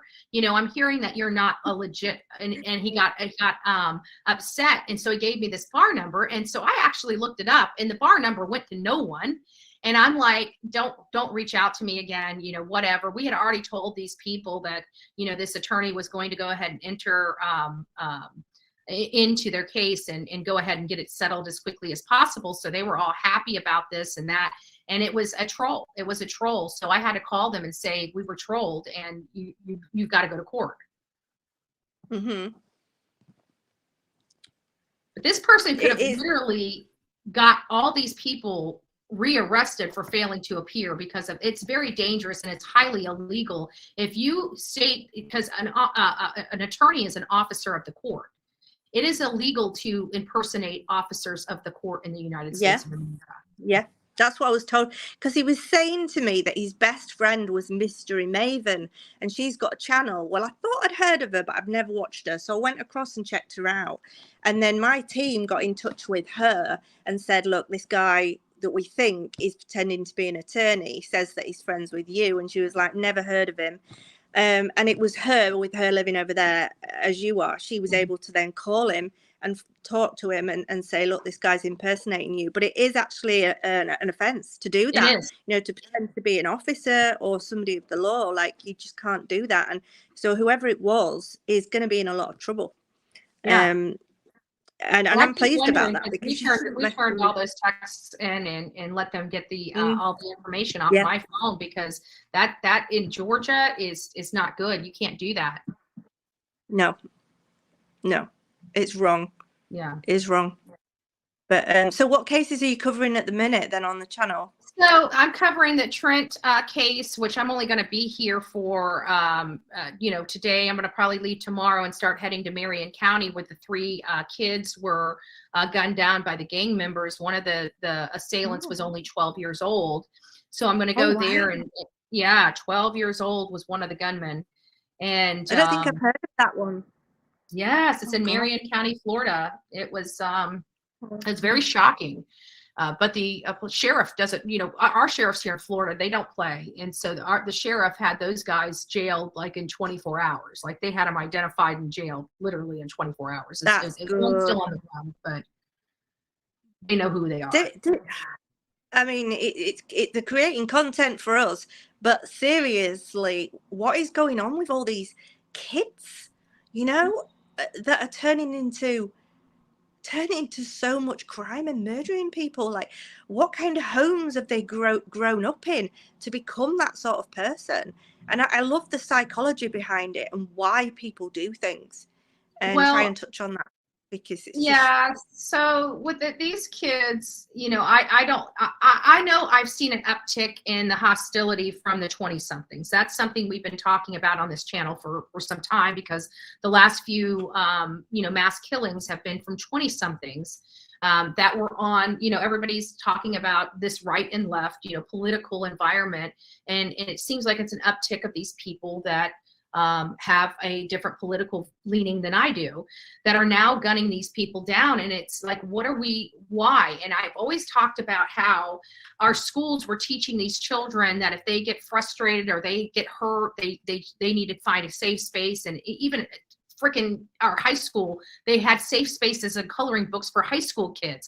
And I was just, my mind is blown at that kind of crap. And I'm thinking, they're not preparing these kids for this ugly world. They're not preparing them at all for this. And when they get out here, I think it's a shock to their body. They can't deal with rejection. They never had to deal with rejection because they've always been told that everybody's a winner. And then they're thrown out into the real world where there are winners and losers. Not everybody's a winner out here in this real world.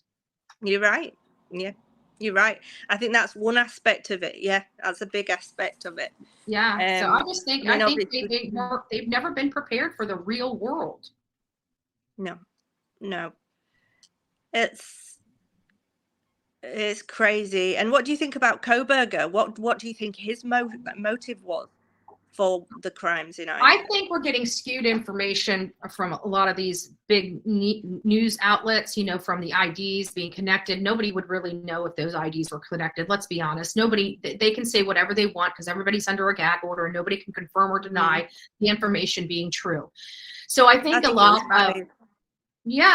So I think a lot of the Koberger stuff that we're listening to now, we have to take with a grain of salt. I think the reality is that there was a sheet that did have a speck of his DNA on it. No matter what laboratory found it, there was a speck of his DNA because they were able to match a DNA to his dad.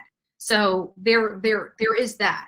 So I do believe that. I do believe he was following them and stalking them. So I think there's going to be a lot that comes out in his phone records and the forensic digital stuff. But I think they got the right guy. I think they did. I mean, all this, I do get, like you get a lot of comments and when I make a video, and there's a lot of people that still think he was set up and it wasn't him. I'm sure that probably has happened, and it does go on in certain places, just because they need a conviction, they want the conviction rates up. But I can't see it. What we've, like you say, with what has come out so far, it certainly looks like they've got the right guy to me. I certainly think it's Koberger, but everybody's opinion matters, and if people don't agree, then that's fine. We just all have a different opinion. But I think it was Maddie. I think it was Maddie that was targeted, and I think he possibly went for Kaylee because they were so close, and maybe she was saying, leave him alone, don't reply to him or whatever. And I think and I think he went for her because he felt like she was the reason that Maddie wouldn't give him the time of day. So I don't know. I actually thought it was one of the two girls. At first I thought it was definitely Kaylee, but then when I realized that she was not even supposed to be in that home, that she'd moved fully out of that home, she was living back at her parents' house and she was only there to visit, that really changed. And how would he know that? And that really changed it for me. That's when I realized that it most likely was Maddie, because Maddie was still there and he was following somebody when she went back. Zana was in a relationship. Kaylee had moved out. and he obviously didn't go anywhere near the other two. So I think it was Maddie. And if you see the photos, because I've got so many bloody photos of these kids, but if you, which sounds so bad, doesn't it? But if you look at the photos of Maddie, she is like a model in some of these photos. Oh yeah. And men will look at that and think, wow, she's a very, very pretty girl. She's slim. She's got the long blonde hair. You know, I think it was Maddie. I think it will come out that it was Maddie. I don't know why Kaylee got so much of the brunt of it, but I think it was possibly because she just didn't fighter. That's why she got the brunt of it. I think she wasn't playing. She was fighting for her life. She was fighting to save her best friend. Yeah. She was. I think she was just the tougher one of the two of them. You know, because she was a little bit thicker. You know, she was beautiful, and she was very beautiful. But if you look at her and Maddie was much smaller. I mean, you could just like blow on Maddie and she'd fall over. You know? Yeah. She was like a model, and I don't know. I mean, they're all pretty in their own way, but I honestly think it was Maddie. Yeah. But you know what? I don't know about you, and there are so many cases, and things we hear that have happened to these kids. But that case has really, really upset me. Like, it sent me into a bit of a spiral at one point. I think it was the fact that they were in their home. It's their safe place. It's your sanctuary, your home. To have somebody just come in the middle of the night in the dark, that freaked me out, because I live on my own most of the time when Penny's backwards and forwards, and just the thought of it really did affect me. I mean, to the point where I'm rechecking my doors. I'm, you know, it does. This does make you do that. I know I did that after this case started breaking the front door, the back door, checking the windows, making sure I didn't lift the window and just shut it down without locking it. I mean, it's crazy when we're on here. But I went from, you can ask my mom when she ever comes up here. She'll tell you, I used to be out. I was never home as much as I am now. But now that I'm covering true crimes, you know, I'm looking in my car. You know, I'm looking behind me before I open the door. It's you know, you almost have PTSD from doing this job. Yeah. Well, when I finish a shift at like 2:00 in the morning, and I walk into the car park on my own, and I get in the car. You know, like when I've been on the response car and I'm on my own, so I come out and I get in my own car, and it's dark, and the first thing I do is check the back seats. I can't get in the car until I've checked the back seats. It's covering this true crime, though. It does. It makes you like that. It makes you paranoid. It makes you paranoid.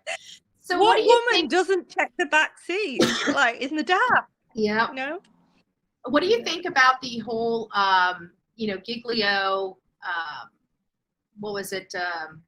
I can't remember the first name, but the Giglio letter that they put in on the case. Do you think that has relevance to this case, or was that past conduct? Do you think that somebody may have misrepresented something on one of the affidavits for him?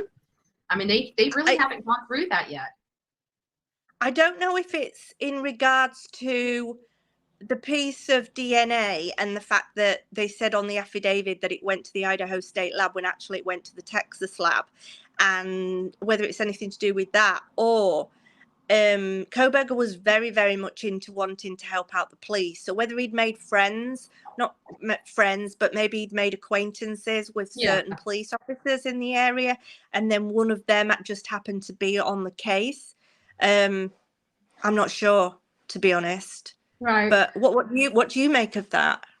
I'm not sure. I'm kind of conflicted. Like, I kind of believe that this may have happened because of the additional conduct stuff. I think it might have happened on a different case, and that he just happened to be working this case, and because he was attached to another case that had this stuff, you know, related to his conduct on it, that it may have seeped in because he was an investigator on this and he needed to notify the defense that this officer was in another incident. That's what I'm hoping. I'm hoping it's not because of work that they've done specifically on this case. And I'm hoping that because if that DNA gets thrown out because of them saying that it went to one lab when it actually went to another, and that got thrown out, that is one of the, I mean, I know they've got a lot of other stuff on him, but that is one of the biggest pieces of evidence that they have. And well, it's the only DNA that they've talked about. So if they can get that thrown out, it's certainly a win for the defense, isn't it? Yeah. And I just hope it's not that. But I hope it's not don't know, that, but but the judge needs to weigh as to whether that really prejudiced the case of which place processed the DNA. I don't know if it's going to prejudice the case enough to get that thrown out because they made a typo or they thought it came back from one laboratory when it came back from another. So I'm hoping that if it is related to that they can overcome it. Yeah. I hope Because the so, expert but witness is going to have to explain the process they used to derive a DNA from it anyways. And they obviously did have a DNA. If it was a mistake in communication error, because usually the person doing the report is typically not the person that that acquired that from it, like it was handed to them. So they're in the laboratory, they've got the evidence, they're unsealing the evidence. It says it came from this lab. And so that's what they notated. It just seems like it might have just been a paperwork error. Yeah. I'm hoping. I hope so. But I think we need to prepare ourselves because I think the information that's going to come out, I think it's going to be quite eye-opening. I think there's a lot of stuff we know about that isn't going to be very good in relation to this case. Yeah, it's just awful. Makes me want to cry. I mean, people. I mean, I don't know if you've noticed that I make all those tribute videos of all those photos. I get it. Well, hopefully it won't screw up that, but too bad. But I'm doing that. I'm monitoring the Letitia Stout case. I'm monitoring the Vallow case, which I really didn't cover in detail, so I'm fine with that. And then the West case, which I did follow and covered a few clips on, but segments on, but I didn't really dive into it until the Wests were actually arrested, and A.B. Watchman was there to do to film the arrest. When he did that, that's when I jumped in and started really investigating into the West boys, and boy, what an awful story I came across with that one. That's horrific. When is that? I saw the trial was on. There was something about it last week. Yeah. And it was like the opening part of the trial, but then I've not seen anything since. So I'm like, is that on now? Yeah, they took a week off. They did like the jury selection. It was really weird. They did the jury selection, and then something happened where they couldn't go to trial. They couldn't start the trial, so they did like a day, I think, maybe opening statements over a week ago, and now as of Monday of this week, it's full steam ahead. Yeah, good, because those two, I mean, I just hope that they will rely on this evidence given by the kids, and they won't turn around and say, can you actually believe what they're saying because of their ages, because their ages, and they're giving evidence which is very damning for their age. Will they take them seriously? I'd like to hope so. They were in the house. I think any person on that panel that has children, especially because of their age, they know when they're lying, fibbing, or because it's like little kids. They're taught to lie. They don't. When they're young, they don't know that there's such things as called a lie. So when mommy and daddy ask them something, they answer it, whether it's embarrassing or not. That's why they say, Mom, I pooped myself, or, because they don't know that's not something that you go into a restaurant and say, so they don't know to lie or to diminish what they're seeing. So the younger kids, I would be more apt to believing. The older kids can be manipulated. So, but I think any parent would be able to tell whether they're being truthful. I mean, especially the older ones, they're talking about their mom and dad, and nobody wants to be a witness against mom and dad. So that has to weigh on their mind as well. But these children, I suppose they need to know that they're safe to be able to say these things, because if they know for any reason that they're going to be going back there, which I doubt it, they're not going to want to say anything. But it sounds like they've said a lot already. They touched on that the other day, didn't they? What the kids had been saying. Yeah. about when they last saw them, and yeah. And I'm wondering what the West kids, the Wells kids are saying. You know, they've been away from their parents for over a year. Yeah. I mean, as soon as they realize they're not going back, or there's no chance of them going back, maybe they will start to talk. These things take time, and sometimes it takes years for people to be able to speak out. For all we know, some of the kids might have been there with them that day, might have seen exactly what happened, and maybe they were too scared. You don't know if they've been threatened or if they were hurt. You know, you just don't know. Right.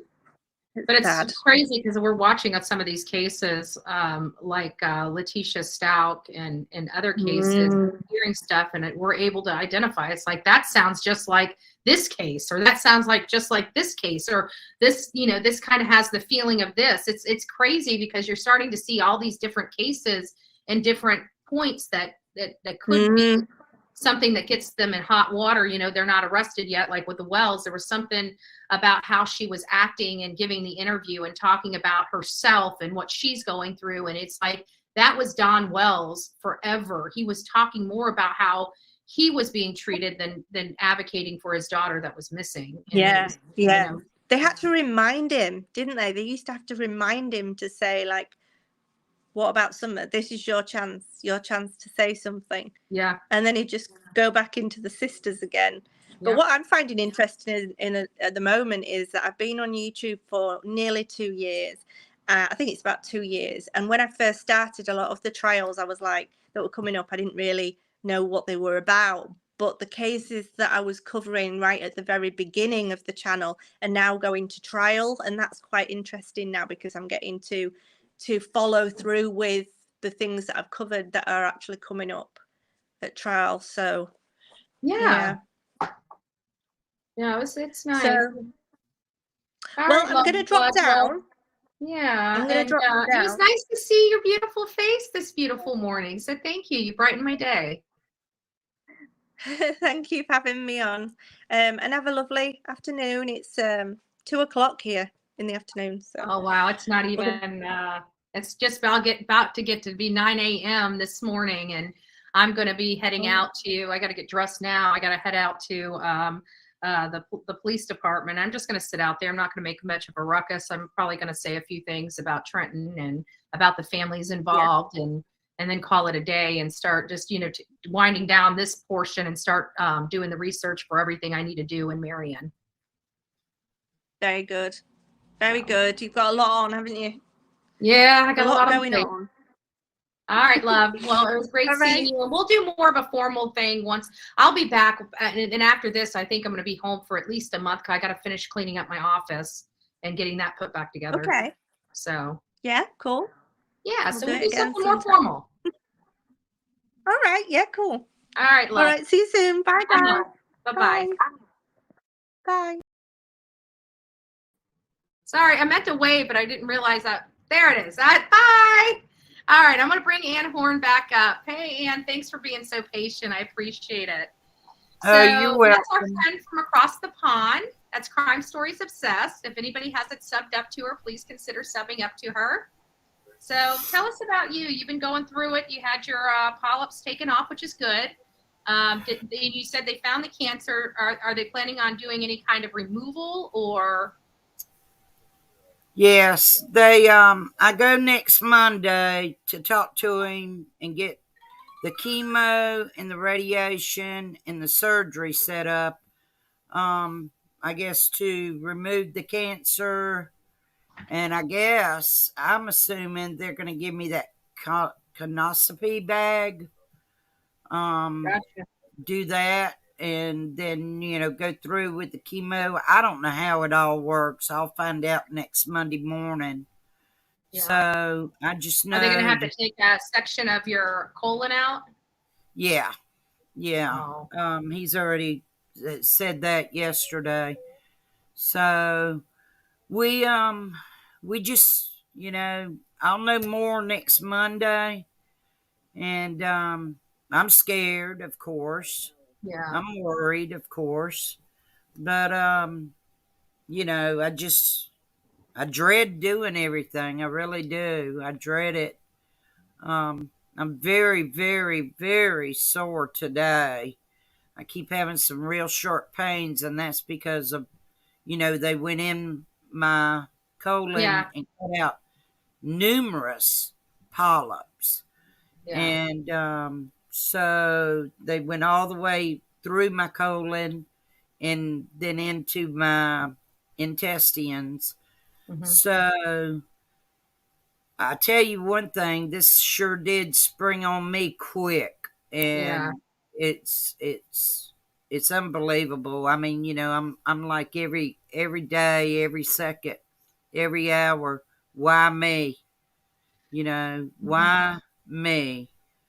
Um, because I've got my accidents group I need to keep taking care of, and all these closed donations for fire victims, and then working at the church down the road here with the food drive, helping with that. So, Mhm. my work on earth is not done, and I Yeah. don't want God to take me yet. I mean, I just want these doctors and God to really work their tails off to get me cleaned up, straightened out, and get this out of my system.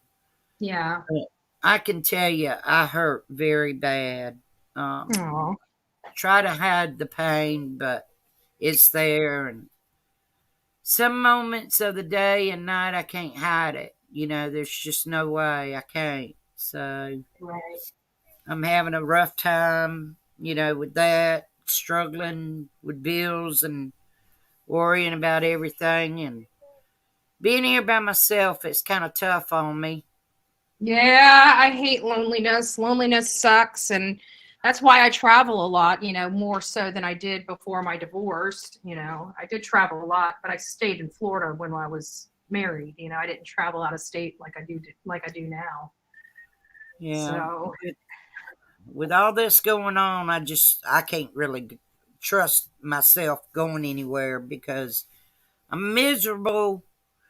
And when I yeah, get around people, that's all. I mean, I don't want to bring it up, but God, when the pain hits you, you can't help but scream it out, you know, right. and it's hard to keep it up under your breath. So, So, how um, long's the healing process for the polyps being removed? um, I didn't talk to him. The preacher's wife down the street, she's the one that took me, and he talked to her. And she didn't really go into details with me because I was still droggy and everything from the anesthesia. Mm-hmm. So, she's going probably come over later today and talk to me more and tell me more what he said. Um, she brought me over some supper last night because I was told I wasn't allowed to clean or cook. Mm-hmm. Once I got home, which I didn't, and I tried to sleep as much as I could, but this pain wakes you up, and it's terrible. I mean, the Wow. whole time I've been sitting here this morning, I've been hurting, and you know, it's just I don't wish this pain on nobody. And Yeah. then on top of the everything yesterday, the soreness, it hurts. It Yeah, I hurts bet. bad. So Well, that's um, one thing. I've watched. I've had several friends that have had cancer, and it's never something that's pretty. But hopefully, you caught it in time where they can, get it out of your body, rid yourself of it, and you can have plenty of life left. So you're just all we can do is pray. Don't get yourself worked up. Don't get yourself too worried because you need to keep your strength. yeah. Um, I'm trying. I'm trying. It's just tough and hard. It's real hard. Um, I know I'm strong. I know I'm a fighter. And I'm doing the best I can to struggle with it. and to, try to beat it.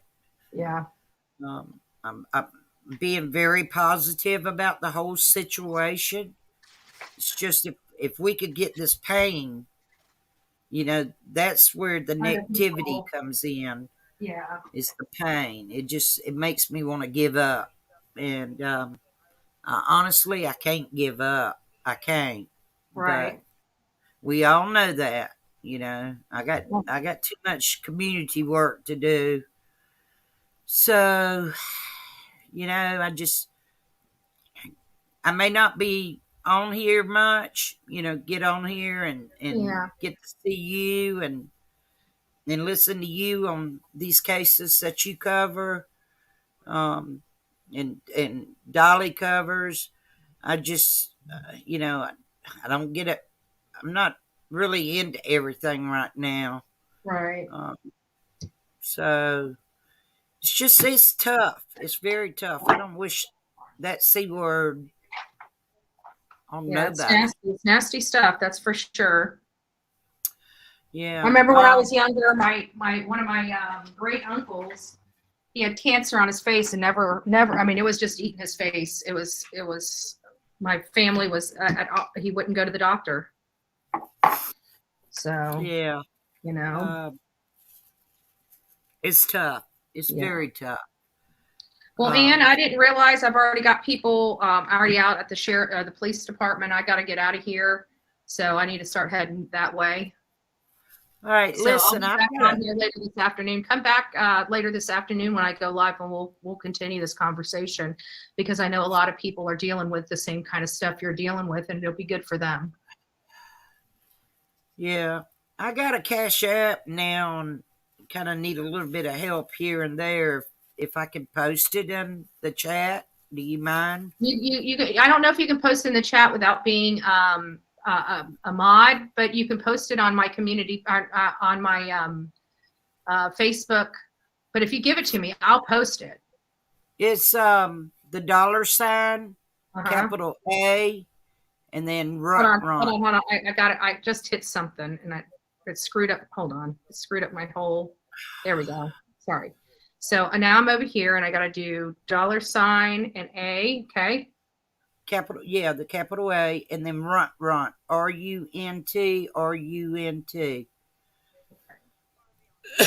All right, I posted it in here, but if you'd like more help, you might want to go over to my true crime page on YouTube or on Facebook and post it in there as well. What your regular Bullhorn Betty? True crime, my true crime Facebook page. So it's the group. It's the group, not on my page because I don't have as many people as in my group. Okay, send me that link. Okay. And in a private message, and I'll do it. Okay. But anyway, I appreciate it. And if you are up here Friday, I would love to see you. Yeah, I'm trying to decide now, but right now the way I'm going to do it is I'm leaving here in the morning and I can go over to Marion, stay there, do my work there Wednesday and Thursday, and hopefully be back to Savannah Friday. It depends on where this next case takes me. If I have people talking and I have places to go, I'll need to continue going down that avenue. But if I don't and I get all my work done, I'm going to be at that hearing for Leilani. So I'll let you know as soon as I get through my day on Thursday. All right. Well, you got my phone number, so if you don't catch me on Facebook or Messenger or anything, just call me. Okay, will do. Call me and I'll try to meet up with you. It just depends on how I'm feeling. Okay. So, I mean, all right, love bug. Well, I've got to run, and I don't mean to rush you. Trust me, I don't mean to rush you, but I just realized I didn't check my messages, and some people were already there at like 8:30, and I'm still here, so I got to get out of here. All right, yeah, because I need to get off here too and try to lay down for a few minutes. I'm in a lot of pain right now. I'm hurting, and I guess that's why I'm crying. Because when the pain gets so bad, it makes me cry. So yeah, I'm sorry, honey. I'm so sorry. It's I'll call you later tonight. Okay, hon. I All right, love love you. you. Thanks for all you do. You Thank you, got it. You everybody in too. chat. Please All keep right, the love bug. prayers coming. Yeah, they love you. I know. I appreciate it too. All right, Thanks. love bug. I'm All sorry. I right. wish I could spend more time with you, but we will pick this conversation up later. And we'll I bring it up here understand. so you can talk, because there's other people going through it. And if other people are going through it, they're going to need, not only do you need support, but they're going to need support too. Yeah. I appreciate all the love and the support and the prayers and hugs from everybody. I really do. I really do. But I'll talk to you soon. All right. I love you. Let me turn my camera back on so I can wave to you. I just turned it off so it didn't it didn't make the live, whatever. I love you. I love you too. I blew you a kiss. All right. Mwah. Back at you. Thanks, All right. son. Uh-huh. Bye. Bye-bye. Okay, guys, so we're back. I gotta go. I was dressing. I got dressed while Ann was talking because I didn't realize that I already have some people down there. Just give Ann all your love and support, and make sure if you see her in other chats, you say hi to her. Let her know you're thinking of her. She's one of our own here. I met her personally. Just a wonderful soul. And she really does try to make the world and her community a better place than when she got here. So she's just a blessing to all, and just want to make sure that her story is heard. So we will have her back up to kind of tell her story and tell what she's been going through. Maybe it'll help some people in the audience or help them with maybe some ailing family members. But we are a family here, and one of ours is in pain and is suffering. So we want to do absolutely everything in our power to embrace her and uplift her. So anyways, guys, I love you. God bless you. I'm not going to do the exit that I normally do. I just need to kill this live. I've got to get on the road, and I'll talk to you guys soon. God bless.